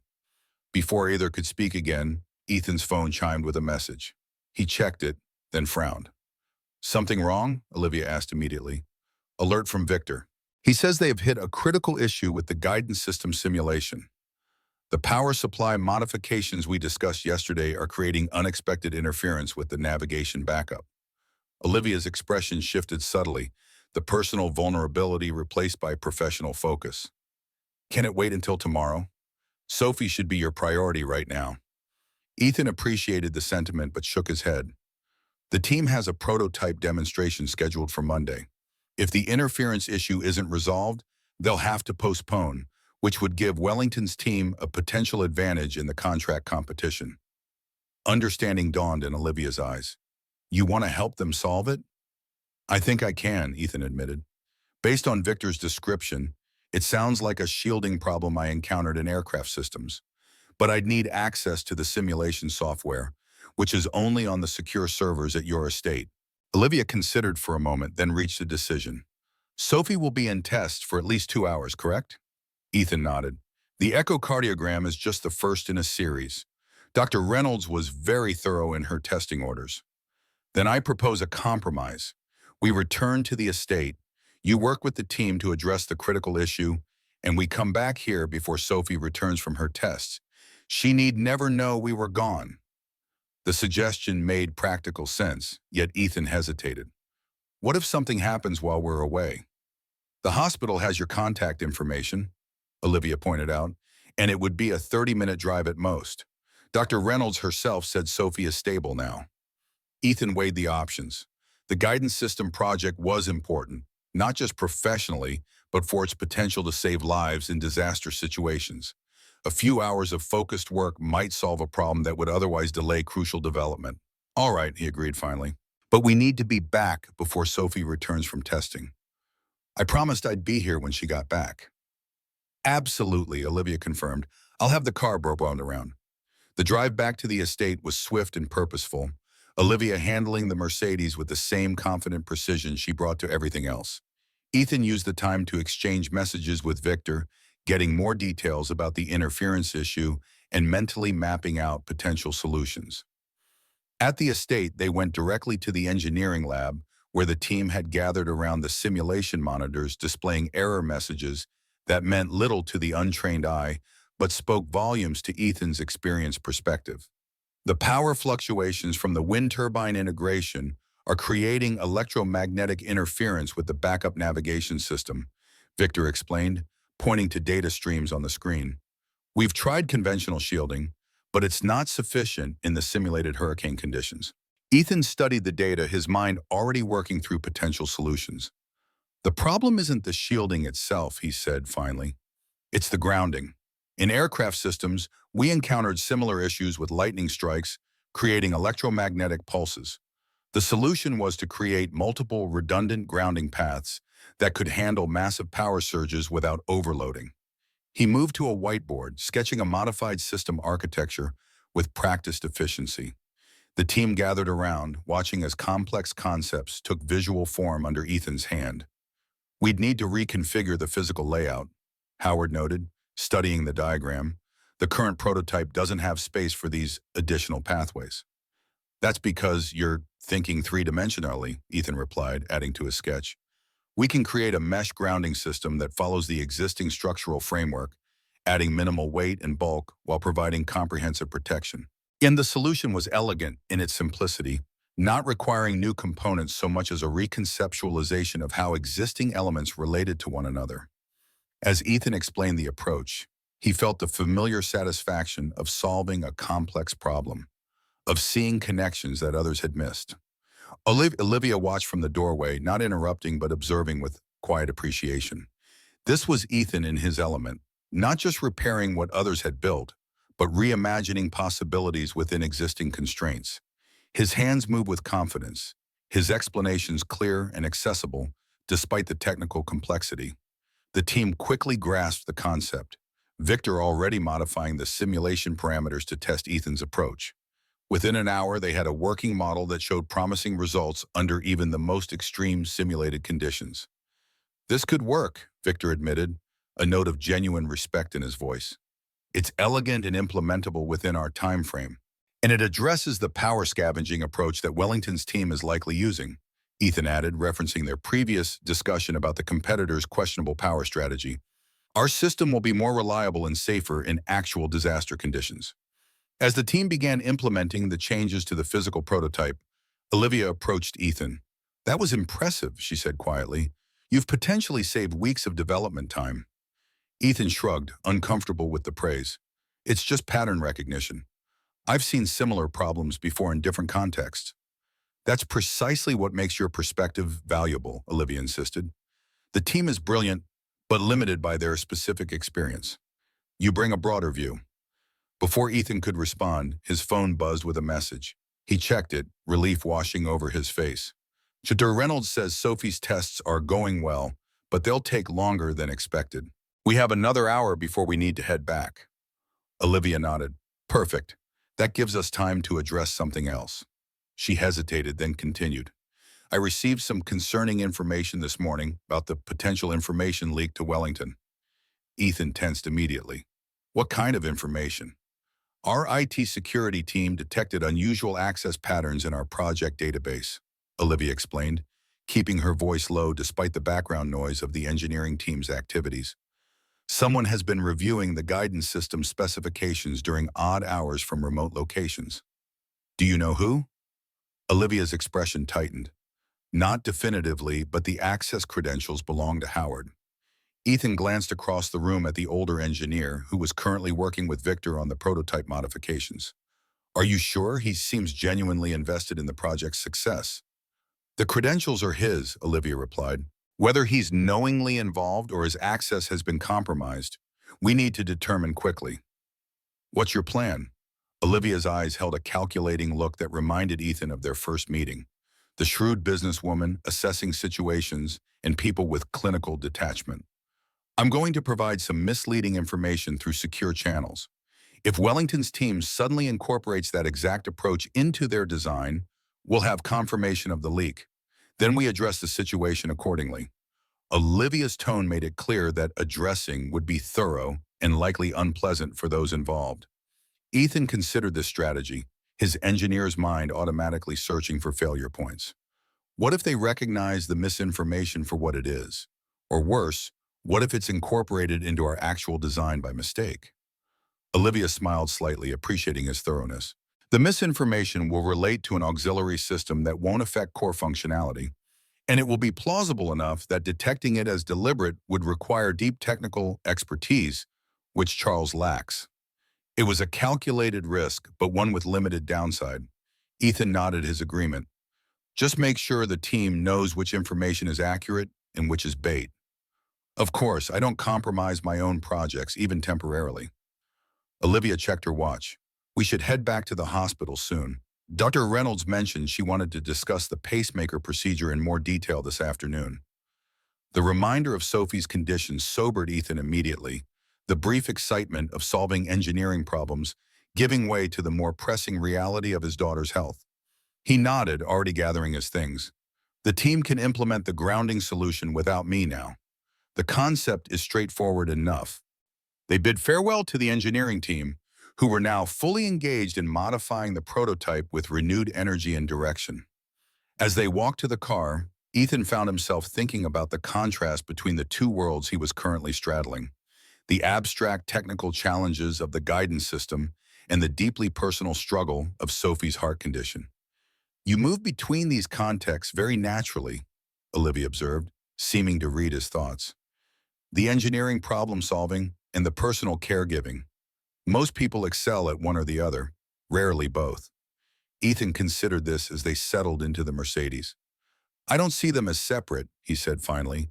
They're just different scales of the same basic human drive, to protect what matters, to make things work better than they did before. Olivia started the car, her expression thoughtful. That's a remarkably integrated perspective. Most people compartmentalize their professional and personal lives. That luxury disappeared when Jessica died, Ethan replied. Everything became personal then. Even work was just a means to care for Sophie. They drove in companionable silence for several minutes, the countryside giving way to suburbs, then to the denser urban landscape surrounding the hospital. Ethan found himself thinking about the parallels between Olivia's emergency response system and his own journey with Sophie, both centered around delivering critical support when standard systems failed. Your project, Mama, he said suddenly, the emergency response system, it's not just about honoring William's memory. It's about creating the help you wish had been available for him. Olivia's hands tightened slightly on the steering wheel, the only indication that his observation had struck a nerve. What makes you say that? Because it's what I would do, Ethan replied simply.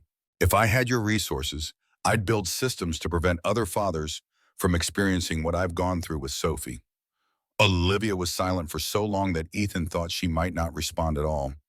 When she finally spoke, her voice was quieter than he had ever heard it. The doctors said there was nothing they could do for William. The treatments existed, but they couldn't get them to him in time. Supply chain limitations, they called it, as if my brother's life was just another logistics problem. Her voice hardened slightly. I decided then that if logistics was the obstacle, I would master logistics. No other family should face that particular helplessness. The confession revealed more about Olivia Blackwell than all their previous conversations combined. Her drive, her focus on efficiency, her determination to control every variable, all stemmed from that foundational moment of powerlessness.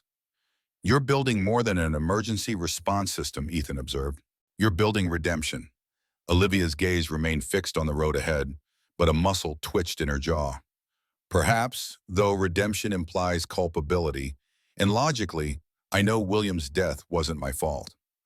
Logic has little to do with how we process loss, Ethan said gently.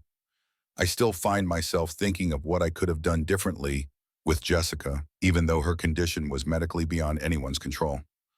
Olivia nodded, a barely perceptible movement. The human mind prefers agency to randomness. Better to believe we failed than to accept we were powerless. They arrived at the hospital parking garage, the conversation pausing as Olivia maneuvered the Mercedes into a space. As they walked toward the elevator, Ethan found himself studying Olivia with new understanding. The Ice Queen CEO, the ruthless businesswoman. These were roles she had constructed to pursue a deeply personal mission disguised as corporate expansion. For what it's worth, he said as they waited for the elevator, I think your emergency response system would make William proud, not because of its technical sophistication, but because it represents your refusal to let his death be meaningless. Olivia's composure wavered for just a moment, something raw and vulnerable flashing across her face before she regained control. Thank you, she said simply. That matters to me. The elevator arrived, saving them from the emotional weight of the moment. They rode in silence to Sophie's floor, each processing the unexpected depth of their conversation. Ethan found himself wondering if anyone else had ever seen this side of Olivia Blackwell, the wounded sister beneath the corporate armor. They arrived at Sophie's room to find she hadn't yet returned from her tests. A note on the door indicated she would be back within 30 minutes. Perfect timing, Olivia remarked, checking her watch. I need to make a few calls. I'll be right back. As she stepped into the hallway, Ethan sat in the chair beside Sophie's empty bed, his thoughts drifting to the future. If Sophie's procedure went well, if the pacemaker improved her condition as Dr. Reynolds hoped, what would that mean for their lives? More energy, fewer restrictions, less fear with every small exertion. And what about the professional opportunity that Olivia had offered? Lead engineering consultant on a project that could save countless lives, with compensation that would secure Sophie's future. It was more than he had dared hope for since leaving Aerodyne Technologies. Yet these practical considerations were increasingly overshadowed by more personal ones. His feelings for Olivia had evolved far beyond professional respect or gratitude. He admired her strength, her brilliance, her unexpected kindness. The walls she had built around herself no longer seemed like cold detachment, but necessary protection for someone who had lost too much. The sound of raised voices from the hallway interrupted his thoughts. Ethan rose and moved to the door, surprised to see Olivia confronting a tall, distinguished-looking man in an expensive suit. Her posture was rigid with tension, her voice tightly controlled, but edged with anger. This is beyond inappropriate, Charles. How did you even know I was here? The man, Charles Wellington, Ethan realized, smiled with practiced charm that didn't reach his eyes.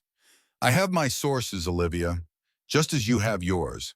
I was concerned when I heard you'd been spending time at the hospital. Your concern is neither required nor welcome, Olivia replied icily. Now, if you'll excuse me, I have actual responsibilities to attend to. Charles's gaze shifted, landing on Ethan. His eyes narrowed slightly in recognition. Ah, the mysterious new engineer. Ethan Reed, formerly of Aerodyne Technologies. Quite a step down to mechanic, wasn't it? Though I suppose Olivia has offered you something more substantial. The insinuation was clear, and Ethan felt a flash of anger on Olivia's behalf. Before he could respond, Olivia stepped between them. Don't you dare, Charles. This has nothing to do with the project. Doesn't it? Charles raised an eyebrow.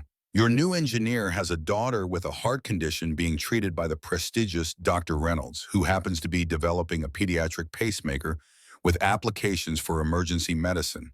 The very field our competing proposals address. Quite a coincidence. Ethan felt cold realization wash over him.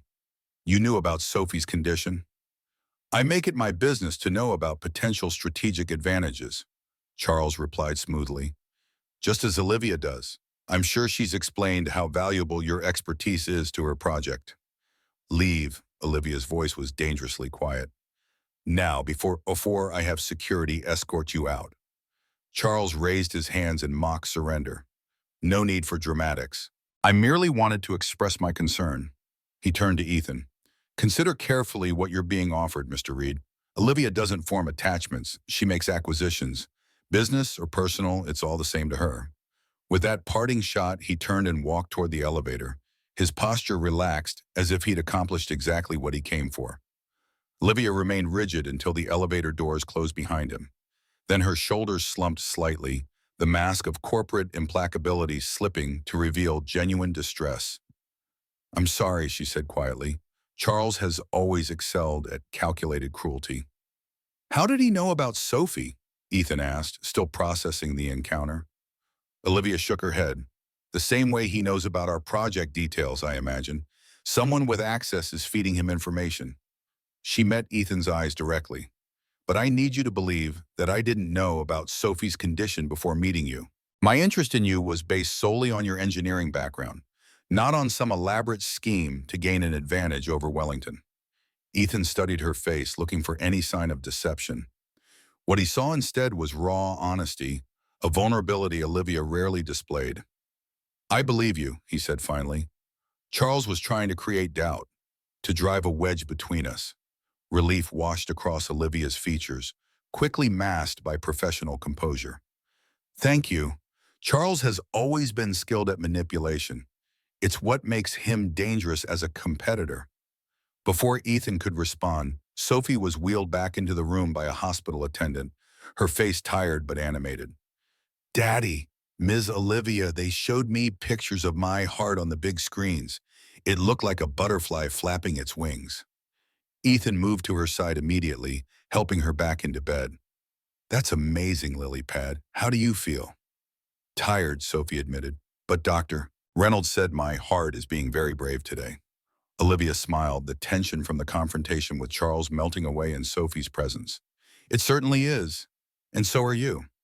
The afternoon passed with Sophie describing her tests in elaborate detail, each machine reimagined through her creative lens as magical devices from her favorite stories.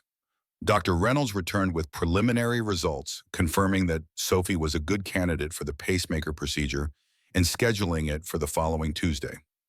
We'll need to admit her Monday evening for pre-operative preparation, the doctor explained. The procedure itself takes about 2 hours, followed by recovery in the pediatric ICU. If all goes well, she could be home by the weekend. The timeline made everything suddenly, frighteningly real.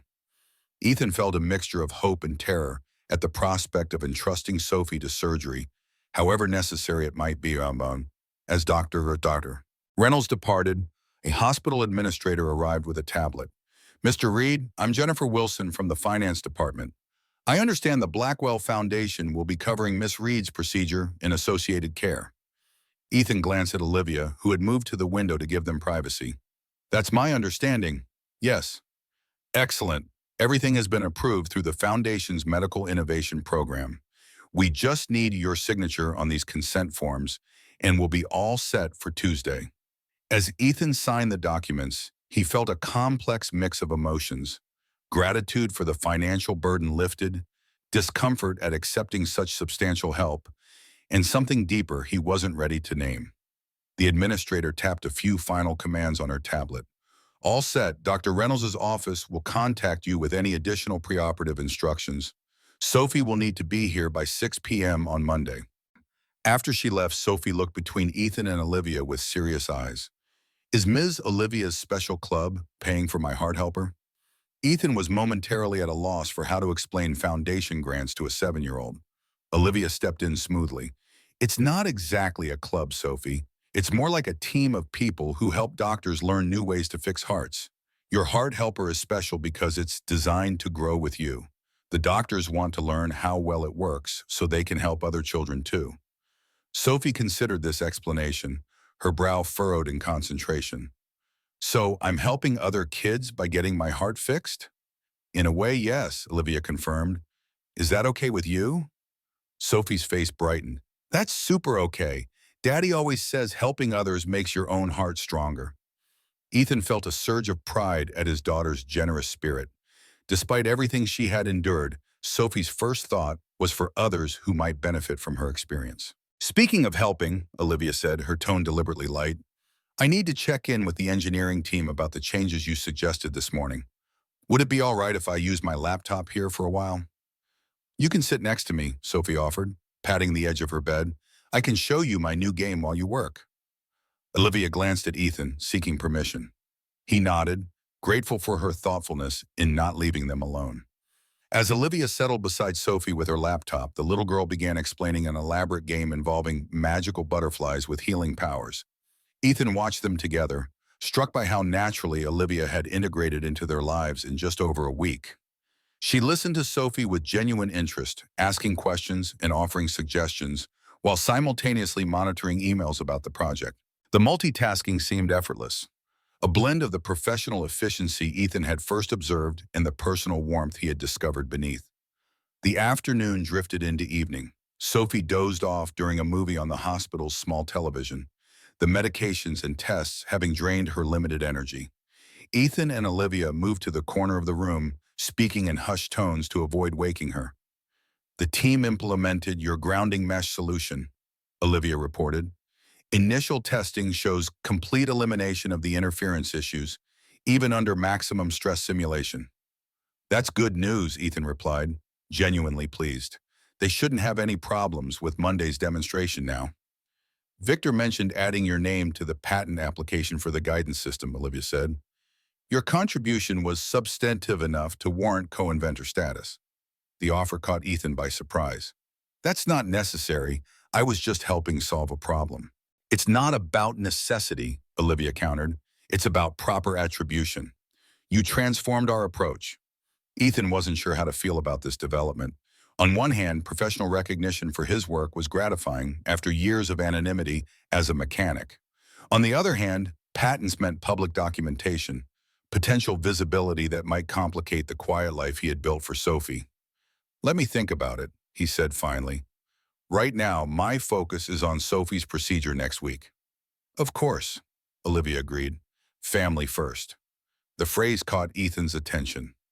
From anyone else, it might have sounded like a platitude, but from Olivia, whose life had been defined by corporate priorities for years, it felt like a genuine shift in perspective. What happens after? He asked quietly. After Sophie recovers, after the project demonstration. What then? Olivia met his gaze steadily. That depends on what you want, Ethan. The consulting position remains open, with all the terms we discussed, but I understand if recent events have changed your perspective. You mean Charles's insinuations? Among other things, Olivia acknowledged, this week has been intense for both of us. It would be understandable if you wanted to step back, reassess. Ethan shook his head. Charles was wrong about you. I've seen enough to know that. You don't make acquisitions of people, you make connections. Probably more rarely than you should, but when you do, they're genuine. Something flickered in Olivia's eyes. Surprise, perhaps, or relief. Few people would describe me that way. Few people have seen what I've seen this week, Ethan replied simply. A comfortable silence fell between them, filled with unspoken understanding. After a moment, Olivia gestured towards Sophie. She's extraordinary, you know. Her perception, her resilience, her generosity of spirit. You've done an incredible job with her, especially considering the circumstances. She makes it easy, Ethan said, his voice softened with paternal pride. Even on the hardest days, Sophie finds something to be grateful for, something to look forward to. She's been my compass since Jessica died, keeping me oriented toward what matters. Children often guide us better than we guide them, Olivia observed. William taught me more about courage in his 11 years than most people learn in a lifetime. The conversation drifted to lighter topics, memories of childhood adventures, books they had loved, places they hoped to visit someday. As night deepened outside the hospital windows, Ethan realized they had been talking for hours without touching on business or engineering once. It was a different kind of connection than he had experienced in years. an intellectual and emotional resonance that felt both surprising and somehow inevitable. In Olivia Blackwell, the notorious ice queen of corporate America, he had found someone who understood loss without being defined by it, who valued competence without sacrificing compassion, who saw the world as it was while imagining what it could be. As Sophie stirred slightly in her sleep, both adults instinctively glanced toward her. In that moment of shared concern, Ethan felt a certainty that had been building all week. Whatever came next, Sophie's surgery, the project demonstration, the challenges that inevitably lay ahead, they would face it together. Not as employer and consultant, not as benefactor and recipient, but as partners who had discovered in each other something worth protecting, worth fighting for, worth building upon. The realization should have been frightening in its intensity, its suddenness. Instead, it felt like recognition, as if some part of him had been waiting to find this connection, this person, this possibility of a future different from the narrow path of survival he had walked for so long. Olivia caught his gaze, a question in her eyes as if sensing the shift in his thoughts. Ethan smiled, a genuine expression that reached his eyes in the way Sophie had so perceptively noted. "We should get some rest," he said. "Tomorrow will be another long day." Olivia nodded, gathering her laptop. "I'll come back in the morning. Is there anything you need from the estate?" "Just your company," Ethan replied, the words escaping before he could second-guess them. Olivia's smile held a warmth that transformed her face, softening the lines of authority and control into something more accessible, more human. "That," she said quietly, "I can definitely provide." As she left, Ethan settled into the chair beside Sophie's bed, feeling more at peace than he had in years. The hospital room, with its clinical sterility and mechanical beeping, should have been a place of anxiety and fear. Instead, it had become the unlikely setting for a rediscovery of hope, not just for Sophie's health, but for a future that held more possibilities than he had dared to imagine since Jessica's death. Tomorrow would bring its own challenges, but for now, watching his daughter's peaceful sleep, Ethan allowed himself to believe that the path ahead, however uncertain, need not be walked alone. The weekend passed in a blur of hospital routines, medical consultations, and quiet conversations. Sophie grew stronger by small increments, her natural resilience asserting itself despite the lingering weakness from her cardiac episode. Ethan remained at her side, sleeping in the uncomfortable reclining chair, leaving only for brief showers and changes of clothes when Olivia insisted on taking his place. By Sunday afternoon, Reynolds pronounced Sophie stable enough to return to the estate until her scheduled admission on Monday evening. "She'll need to rest completely," the doctor cautioned. "No excitement, no exertion. We want her heart in the best possible condition for Tuesday's procedure." "We'll make sure of it," Olivia promised, having arrived that morning with fresh clothes for both Ethan and Sophie. Her casual efficiency in managing these practical details revealed a nurturing side that few in the business world would have believed existed. As they prepared to leave the hospital, Sophie clutched her stuffed rabbit and the new heart-shaped pillow Olivia had brought her. "Are we going back to the magic house?" she asked Ethan. "Yes, lily pad, just until your procedure on Tuesday." Sophie turned to Olivia. "Will you read me stories in the big library again?" Something softened in Olivia's expression. "I'd love to. We can pick out as many books as you want." The drive back to the estate was quiet, Sophie dozing in the back seat, her energy still limited by her condition. Ethan watched the passing landscape, aware of how quickly he had come to think of Olivia's home as a sanctuary rather than an employer's property. "The engineering team has been working all weekend," Olivia said softly, not wanting to wake Sophie. "Victor says the prototype is ready for tomorrow's demonstration. Your grounding mesh solution exceeded all test parameters." "I'm glad," Ethan replied. "When is the FEMA presentation?" 10 o'clock. The procurement committee will be evaluating both our system and Wellington's. Olivia's hands tightened slightly on the steering wheel. "Charles has been surprisingly quiet since his hospital visit. That worries me." "You think he's planning something?" "Charles never concedes gracefully. He'll have a contingency strategy." She glanced at Ethan. "I don't expect you to attend the demonstration. Your place is with Sophie." "Actually, I'd like to be there," Ethan said. "Not for the entire presentation, but at least for the technical portion. Sophie will be resting, and Mrs. Rivera has agreed to stay with her."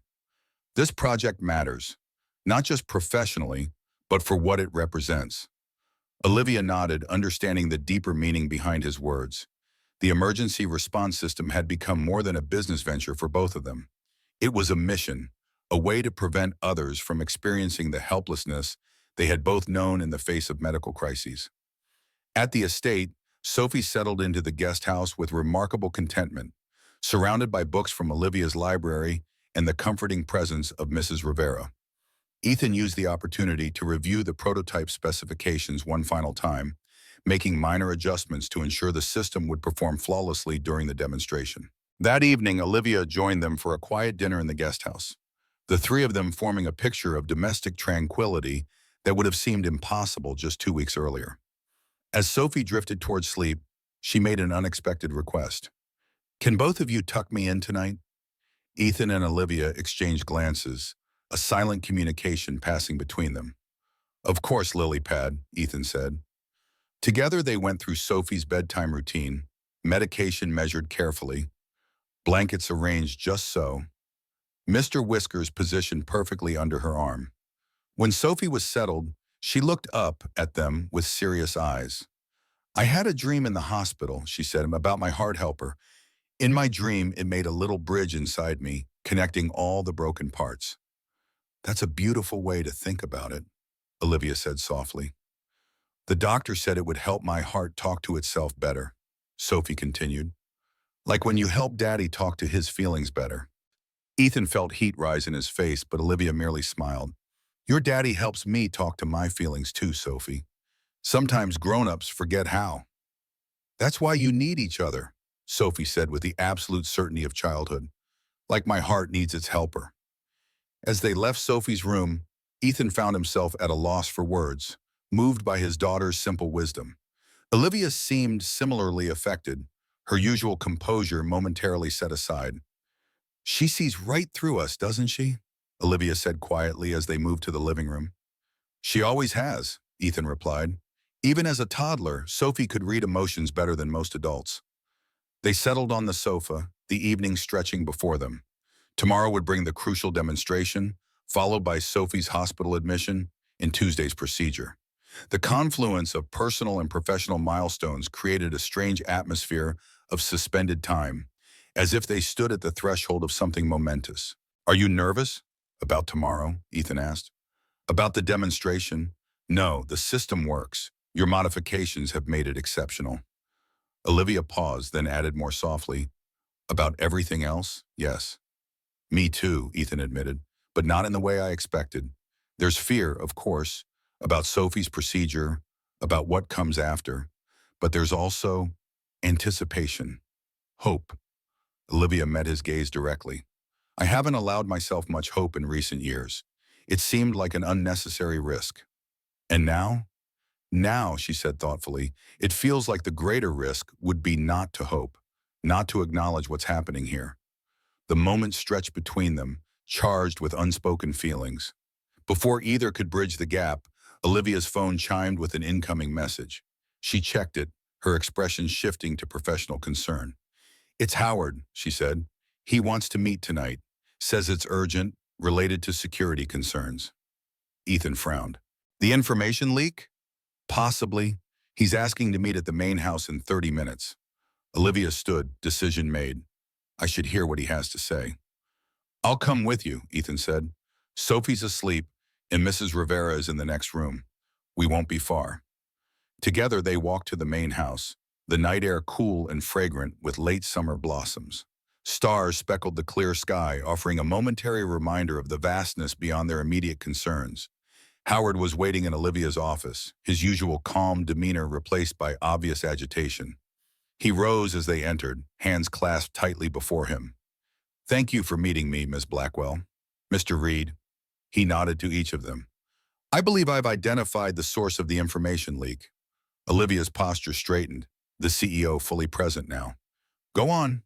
"It's not me," Howard said bluntly, though the access logs would suggest otherwise. "I've been reviewing our security protocols after you mentioned concerns last week. Someone has been using my credentials to access the project database during hours I'm not even in the building." "How is that possible?" Ethan asked. My login was compromised. Howard ran a hand through his thinning hair. At first, I thought I might have been careless, left myself logged in, or my password visible. But then I found this. He placed a small device on Olivia's desk. It resembled a standard USB drive, but with subtle modifications. A keylogger, Ethan identified immediately. Where did you find it? Connected to my workstation through the USB hub. It's sophisticated, designed to look like a standard memory extension. I only noticed it because I was specifically looking for security breaches. Olivia picked up the device, examining it with narrowed eyes. Do you know who placed it? Howard hesitated. I have my suspicions. I reviewed the security footage from the lab. Amanda Pierce, Victor's personal assistant, was at my workstation several times when I wasn't present. She claimed to be leaving notes or picking up reports, but the timing corresponds with the unauthorized access logs. Amanda? Olivia's surprise was evident. She's been with the company for less than 6 months, hired on Victor's recommendation. That's the other thing, Howard continued. I did some digging. Before joining Blackwell Global, she worked as an executive assistant at Wellington Maritime. Her employment there isn't listed on her resume. The implications settled heavily in the room. Ethan watched Olivia process this information, her analytical mind visibly connecting the dots. Charles sent her deliberately, she concluded. Corporate espionage carefully planned. What will you do? Ethan asked. Olivia's expression hardened. First, revoke all of Amanda's access credentials immediately. Then prepare a comprehensive security dossier documenting the breach. We'll need it for both legal action and to protect our position with FEMA. She turned to Howard. Thank you for bringing this to me directly. Your discretion is appreciated. The older engineer nodded. The Project Phoenix is too important to be compromised by corporate games. If there's anything else you need from me, just maintain normal operations for now, Olivia instructed. We'll handle the security breach quietly. I don't want to alert Amanda before we've gathered all the evidence. After Howard departed, Olivia moved to her computer, fingers flying over the keyboard as she implemented the security measures she had outlined. Ethan watched her work, impressed by the methodical efficiency with which she addressed the crisis. Charles will have a contingency plan, he observed. If Amanda was his primary source, he must have anticipated she might be discovered. Undoubtedly, Olivia agreed, not looking up from her screen. Which is why we need to be prepared for any scenario tomorrow. The demonstration needs to be flawless, beyond reproach. They spent the next hour reviewing the presentation materials, identifying potential vulnerabilities, and strengthening their technical arguments. Finally, Olivia sat back, fatigue evident in the slight slump of her shoulders. We've done everything we can, Ethan said gently. The system works. It's safer and more reliable than Wellington's approach. The procurement committee will see that. I hope so. Olivia rubbed her temples. Sometimes the best solution doesn't win. Sometimes it's about politics, relationships, perceptions. Then we'll make sure the difference is so stark they can't ignore it, Ethan assured her. Wellington's power scavenging approach has fundamental safety flaws. We can demonstrate that conclusively. Olivia looked at him with unexpected vulnerability. Thank you. Not just for the technical solutions, but for this, being here, believing in the project. I believe in more than the project, Ethan said simply. The moment stretched between them, heavy with possibility. Before either could bridge the gap, Ethan's phone buzzed with a message from Mrs. Rivera, checking that everything was all right. The spell broken, they gathered their materials and walked back to the guest house. The night sky, a canopy of stars above them. Monday morning dawned clear and bright. Ethan checked on Sophie, finding her sleeping peacefully, then prepared for the demonstration. He chose his clothes carefully. Not the coveralls of a mechanic, but not corporate formal either. Clean dark jeans, a button-down shirt, polished shoes. Professional, but authentic. Olivia met him at the main house, dressed in one of her impeccable business suits, the armor of the CEO firmly in place. Yet Ethan could see the woman beneath, in the warmth of her eyes when she smiled, in the slight relaxation of her posture when they were alone. Ready? She asked. As ready as we can be, he replied. The engineering team had transformed one of the estate's outbuildings into a demonstration space, with the prototype positioned centrally and simulation screens arrayed around it. The guidance system's components were exposed for inspection, with the innovative grounding mesh clearly visible. By 9:30, the FEMA Procurement Committee had arrived, 5 serious individuals with clipboards and technical backgrounds.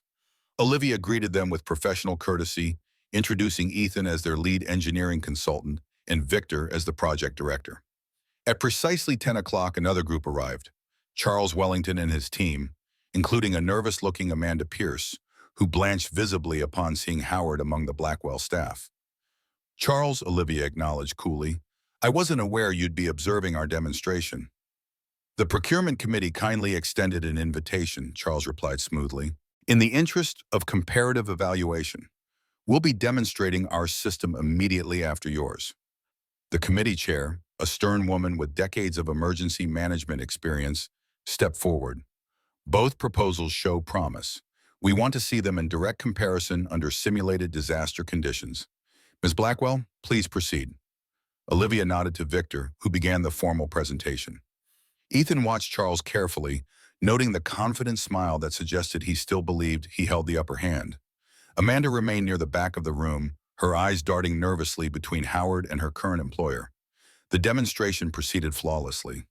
The guidance system maintained stable connections under simulated hurricane conditions, the backup navigation functioning perfectly when primary systems were deliberately disabled. Ethan explained the redundant design philosophy, emphasizing safety and reliability over merely theoretical performance metrics. In disaster zones, the difference between a system that works 99% of the time and one that works 100% of the time isn't just statistical, he concluded. It's measured in human lives. The committee members nodded, clearly impressed. Even Charles's confident expression had faltered slightly. As they moved to Wellington's demonstration in the adjacent building, Ethan felt cautiously optimistic. The Wellington system looked impressive at first glance, sleeker, more streamlined than the Blackwell prototype. Charles presented with practiced charm, highlighting the lower cost and faster deployment timeline. Our power management system represents a revolutionary approach, he announced. By utilizing existing infrastructure in disaster zones, we eliminate the need for heavy battery systems, allowing for extended operation without resupply. Ethan caught Olivia's eye across the room. This was exactly the dangerous approach they had identified, scavenging power from potentially compromised electrical systems. The demonstration began well, with the Wellington system performing adequately under basic simulation conditions. Then the committee chair raised the difficulty level, introducing the electrical grid instabilities common in severe weather events. The first warning signs were subtle, fluctuating power levels, intermittent communication errors.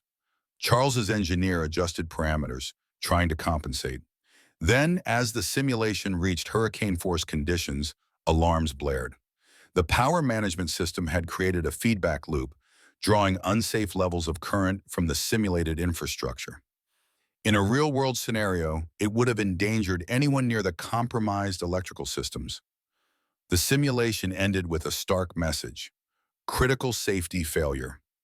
Silence fell over the demonstration space. Charles's face had gone rigid with barely controlled fury. The procurement committee exchanged glances, making notes on their tablets. We've seen enough, the chair announced. We'll deliberate and inform both parties of our decision by end of day. As the committee members filed out, Charles approached Olivia, his voice low and tight. This isn't over, Olivia. You deliberately sabotaged my demonstration. Your system failed because it's fundamentally unsafe, Olivia replied evenly. No sabotage was necessary. You planted false information, fed it to me through your leak. Interesting theory. Olivia's smile was cold. One that would require you to admit to corporate espionage. Is that really the position you want to take, Charles? Before he could respond, Ethan stepped forward. Mr. Wellington, your power scavenging approach has inherent safety flaws that any competent engineer would have identified. If you received flawed information, perhaps you should question the reliability of your sources rather than blaming your competitors. Charles's gaze shifted to Ethan, anger giving way to calculating assessment. Mr. Reed, a father will do anything for his child, won't he? Even ally himself with someone who's using him for his technical expertise. That's enough, Charles, Olivia warned. Is it? Charles pressed. Does he know about the other engineers you've brought in over the years? The ones who contributed their innovations only to be discarded when they were no longer useful? Olivia doesn't form attachments, Mr. Reed. She makes acquisitions. You're projecting, Charles, Ethan said calmly. Not everyone operates the way you do. Now, if you'll excuse us, we have more important matters to attend to than your wounded pride. Turning his back on Wellington's stunned expression, Ethan guided Olivia toward the door. Once outside, she let out a breath that seemed to carry years of tension. Thank you, she said simply. For what? For seeing through him, for not letting him plant doubt. Ethan shook his head. Charles doesn't understand that some people are motivated by more than profit or power. The project matters because it will save lives, not because it will beat Wellington Maritime to a contract. Olivia's phone chimed with an incoming message. She checked it, her expression brightening. The procurement committee has made their decision. They've awarded the contract to Blackwell Global, citing superior safety features and reliable operation under extreme conditions. Relief and satisfaction mingled in Ethan's chest. That's wonderful news. William would be proud. Olivia's eyes glistened momentarily. Yes, he would. She glanced at her watch. We should get back to Sophie. It's almost time to take her to the hospital. The victory celebration would have to wait. As they walked back to the guest house, their thoughts shifted from professional triumph to the more immediate concern of Sophie's upcoming procedure. They found Sophie awake and surprisingly cheerful, already packed for her hospital stay. Mrs. Rivera had helped her dress in her favorite outfit, a blue dress with butterflies embroidered along the hem, and her stuffed rabbit was tucked securely under her arm. Are you ready, Lily Pad? Ethan asked, kneeling to her level. Sophie nodded solemnly. I'm a little scared, but Dr. Reynolds says my heart helper will make me stronger. Then maybe I can run at recess like the other kids. That's right, Ethan confirmed, swallowing past a lump in his throat. And Olivia and I will be right there waiting when you wake up. Promise, Wish? Sophie looked between them, seeking reassurance. Promise, they replied in unison. The drive to Westbrook Medical Center was quiet, each lost in their own thoughts. The admission process went smoothly, with the Blackwell Foundation's involvement ensuring Sophie received a private room in the pediatric cardiac wing. Dar Reynolds visited shortly after they settled in, reviewing the procedure one final time and answering Sophie's questions with patient thoroughness. We'll begin at 8 tomorrow morning, the doctor explained. The procedure itself takes about 2 hours, followed by recovery. If all goes well, Sophie could be awake and alert by early afternoon. After Dr. Reynolds departed, a nurse arrived with preoperative medications that would help Sophie sleep through the night. As the drugs took effect, Sophie's eyelids grew heavy.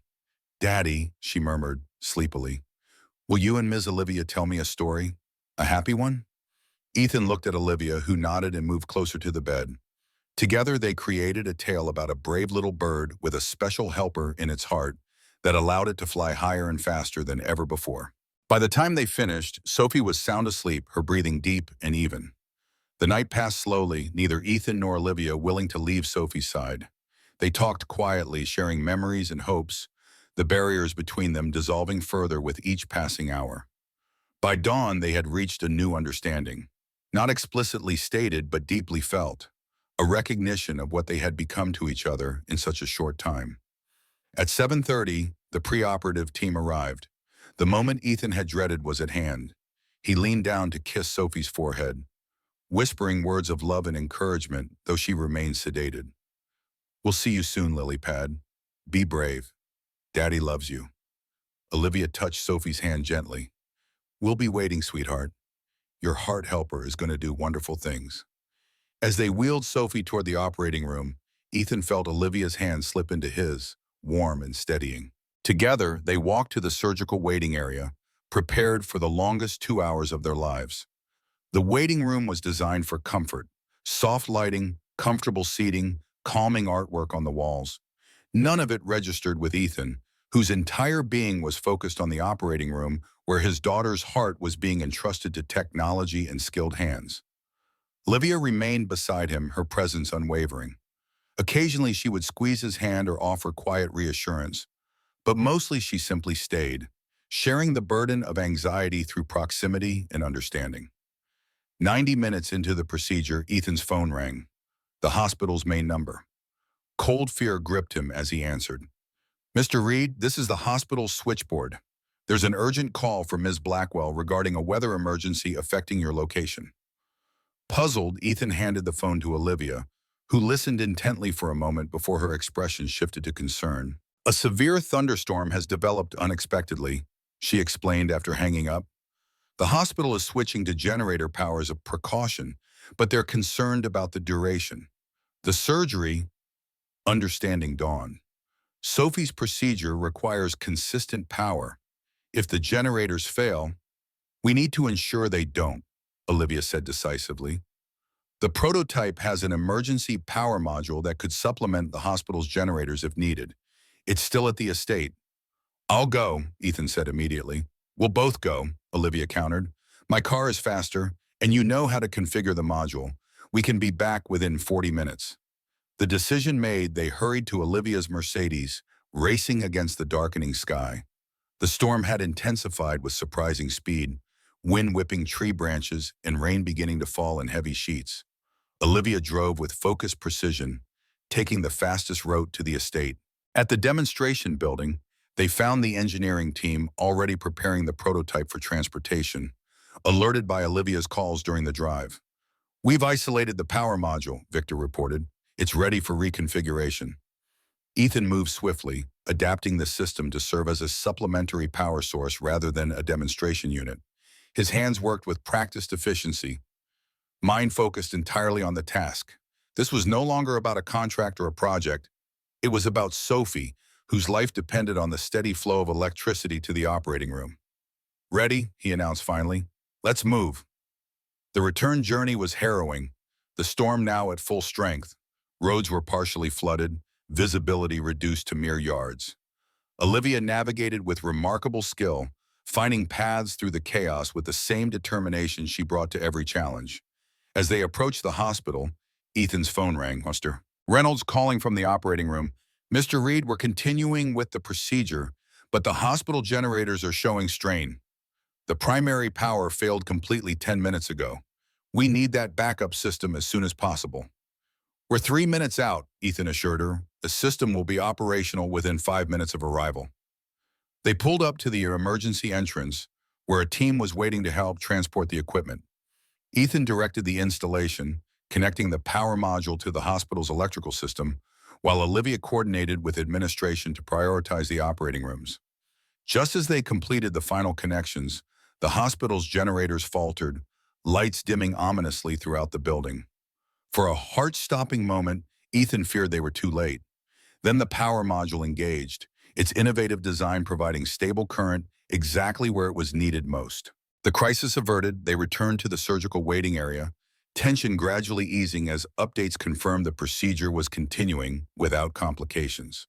Finally, after what seemed an eternity, Dr. Reynolds appeared, still in her surgical gown, but with a smile that dispelled Ethan's worst fears. Sophie did beautifully, she announced. The pacemaker is in place and functioning perfectly. She's in recovery now, starting to wake up. Relief hit Ethan like a physical force. Can we see her? Absolutely. Follow me. They followed Dr. Reynolds to the recovery area, where Sophie lay in a bed that seemed too large for her small frame. Monitors beeped reassuringly, displaying strong, steady vital signs. Her eyes were closed, but her color was better than Ethan had seen in months. As they approached, Sophie's eyelids fluttered, then opened. "Daddy?" she murmured groggily. "Miss Olivia, did it work? Is my heart helper helping?" Ethan took her hand gently, mindful of the IV line. "It's working perfectly, lily pad, just like it's supposed to." "You kept your promise," Sophie said, her voice strengthening slightly. "You were here when I woke up. Both of you." "We'll always be here," Olivia said softly, surprising herself with the depth of feeling behind the words. Sophie smiled, the medication making her drowsy again. "Good, because I think we're supposed to be a family. My heart knows it." As Sophie drifted back to sleep, Ethan and Olivia exchanged glances over her bed, shock, wonder, and something deeper passing between them. Neither spoke, the moment too fragile for words that might limit its meaning. But Reynolds returned a few minutes later, her expression serious. "There's something you should see," she said, gesturing for them to follow her to a small consultation room where images of Sophie's heart were displayed on a monitor. The procedure went exactly as planned, she explained, but we discovered something unexpected during the final scans. There was a small structural weakness in the left ventricle wall that wasn't visible on earlier tests. If we hadn't placed the pacemaker today, that weakness could have led to a catastrophic failure within weeks. The implications settled heavily in the room. If not for the events of the past 2 weeks, meeting Olivia, the job offer, the connection to Dr. Reynolds, Sophie might have suffered a heart attack that she likely wouldn't have survived. So the pacemaker didn't just improve her condition, Ethan said slowly. It saved her life. Essentially, yes, Dr. Reynolds confirmed, and the power backup system you brought in today was crucial. When the generators faltered, we were at the most delicate part of the procedure. Without stable power, the outcome could have been very different. After the doctor left, Ethan turned to Olivia, overwhelmed by the convergence of circumstances that had led to this moment. I don't know how to thank you, he began. Olivia shook her head. Don't, please. Everything that happened, meeting you at the garage, offering you the position, even developing Project Phoenix, it all led here to Sophie being safe. If there's gratitude to be expressed, it should be mutual. The storm raged outside, but within the hospital, a different kind of turbulence was settling into clarity. As they returned to Sophie's room, Ethan found himself contemplating the strange alchemy of chance and choice that had brought them together. A broken car, a mocking challenge, a child's heart condition, a brother's memory. What had begun as a professional arrangement had transformed into something neither of them had been looking for, but both had needed desperately. A second chance at connection, at family, at a future not defined by loss, but by possibility. 6 months later, Sophie Reed raced across the lawn of the Blackwell estate, her cheeks flushed with healthy color, laughter trailing behind her like music. The pacemaker had transformed her life, allowing her body to keep pace with her irrepressible spirit. Her weekly checkups had become monthly, then quarterly, each one confirming the device was functioning perfectly. Ethan watched from the terrace of what was now their permanent home, having accepted the position as Director of Engineering for Blackwell Global's Emergency Response Division. The Project Phoenix system had been deployed in 3 major disaster zones already, delivering critical medical supplies that had saved hundreds of lives. She's getting faster, Olivia observed, joining him at the railing. Dr. Reynolds says her latest tests show cardiac function at 93% of normal. I never thought I'd see her run like that, Ethan admitted, emotion tightening his throat. For so long, just walking across a room was an effort. Olivia slipped her hand into his, the simple gesture now familiar and essential. The Westbrook Center is finalizing plans for the new pediatric cardiac wing. The board approved the full funding package yesterday. The William Blackwell Memorial Wing for Pediatric Cardiac Innovation would house Dr. Reynolds' expanded research program, developing the next generation of adaptive pacemakers for children with conditions like Sophie's. The Blackwell Foundation had pledged an initial $20 million, with matching funds from corporate partners. Will you speak at the groundbreaking next month? Olivia asked. Ethan nodded. Sophie wants to help too. She's prepared quite a speech about heart helpers and second chances. She gets her eloquence from her father, Olivia said with a smile, and her directness from her soon-to-be stepmother, Ethan countered, pulling Olivia closer. The engagement ring on Olivia's finger caught the afternoon sunlight, its simple elegance reflecting the relationship it symbolized, strong, clear, without pretense. The proposal had come not from either adult but from Sophie herself, who had presented Olivia with a handmade card 3 months earlier. Inside, in careful 7-year-old handwriting, were the words, "Daddy fixed your car. Will you marry him now? You promised." The memory still made them both laugh.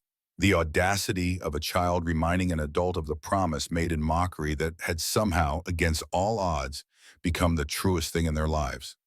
Sophie bounded up the terrace steps, breathless but beaming. "Did you see how fast I went? All the way to the big oak and back." "We saw," Ethan confirmed, pride warming his voice. "You were flying." "Like the butterflies," Sophie agreed, her expression turning thoughtful.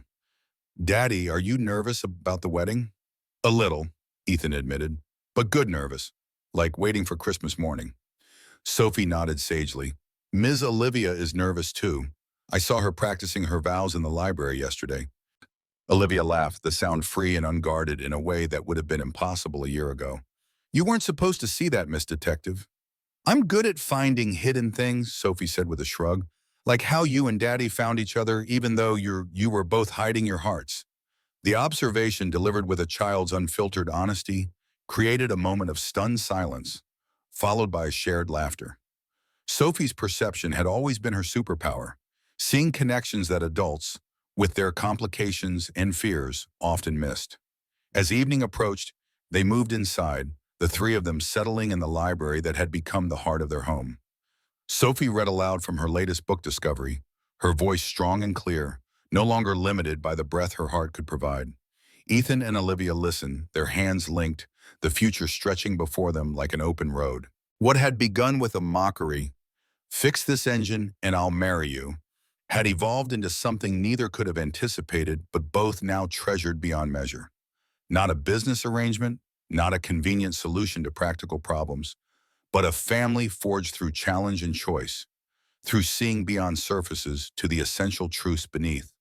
A mechanic and a CEO, a widower and a woman isolated by loss and betrayal, had found in each other not just companions, but completion, the missing pieces of lives that had been fractured, but never broken. And at the center of it all, a child whose heart had guided them together, whose courage had inspired them, whose love had healed wounds they hadn't fully acknowledged even to themselves. As Sophie finished her chapter and yawned, Ethan rose to take her to bed. Olivia remained in the library, watching them go, overwhelmed by the simple miracle of belonging that had replaced the cold efficiency of her former life. The Ice Queen had thawed, not through dramatic revelation, but through daily choices, to be present, to be vulnerable, to value connection over control. The transformation had been as gradual as the changing seasons, but as profound as the difference between surviving and truly living. When Ethan returned, he found Olivia by the window, watching the first stars appear in the deepening blue of evening. He slipped his arms around her waist, and she leaned back against him, accepting the support she had once viewed as weakness. Sophie wants to know if we can build heart helpers for all the children who need them, he said softly. I told her we're working on it. We are, Olivia confirmed. The foundation is funding research in 3 countries now.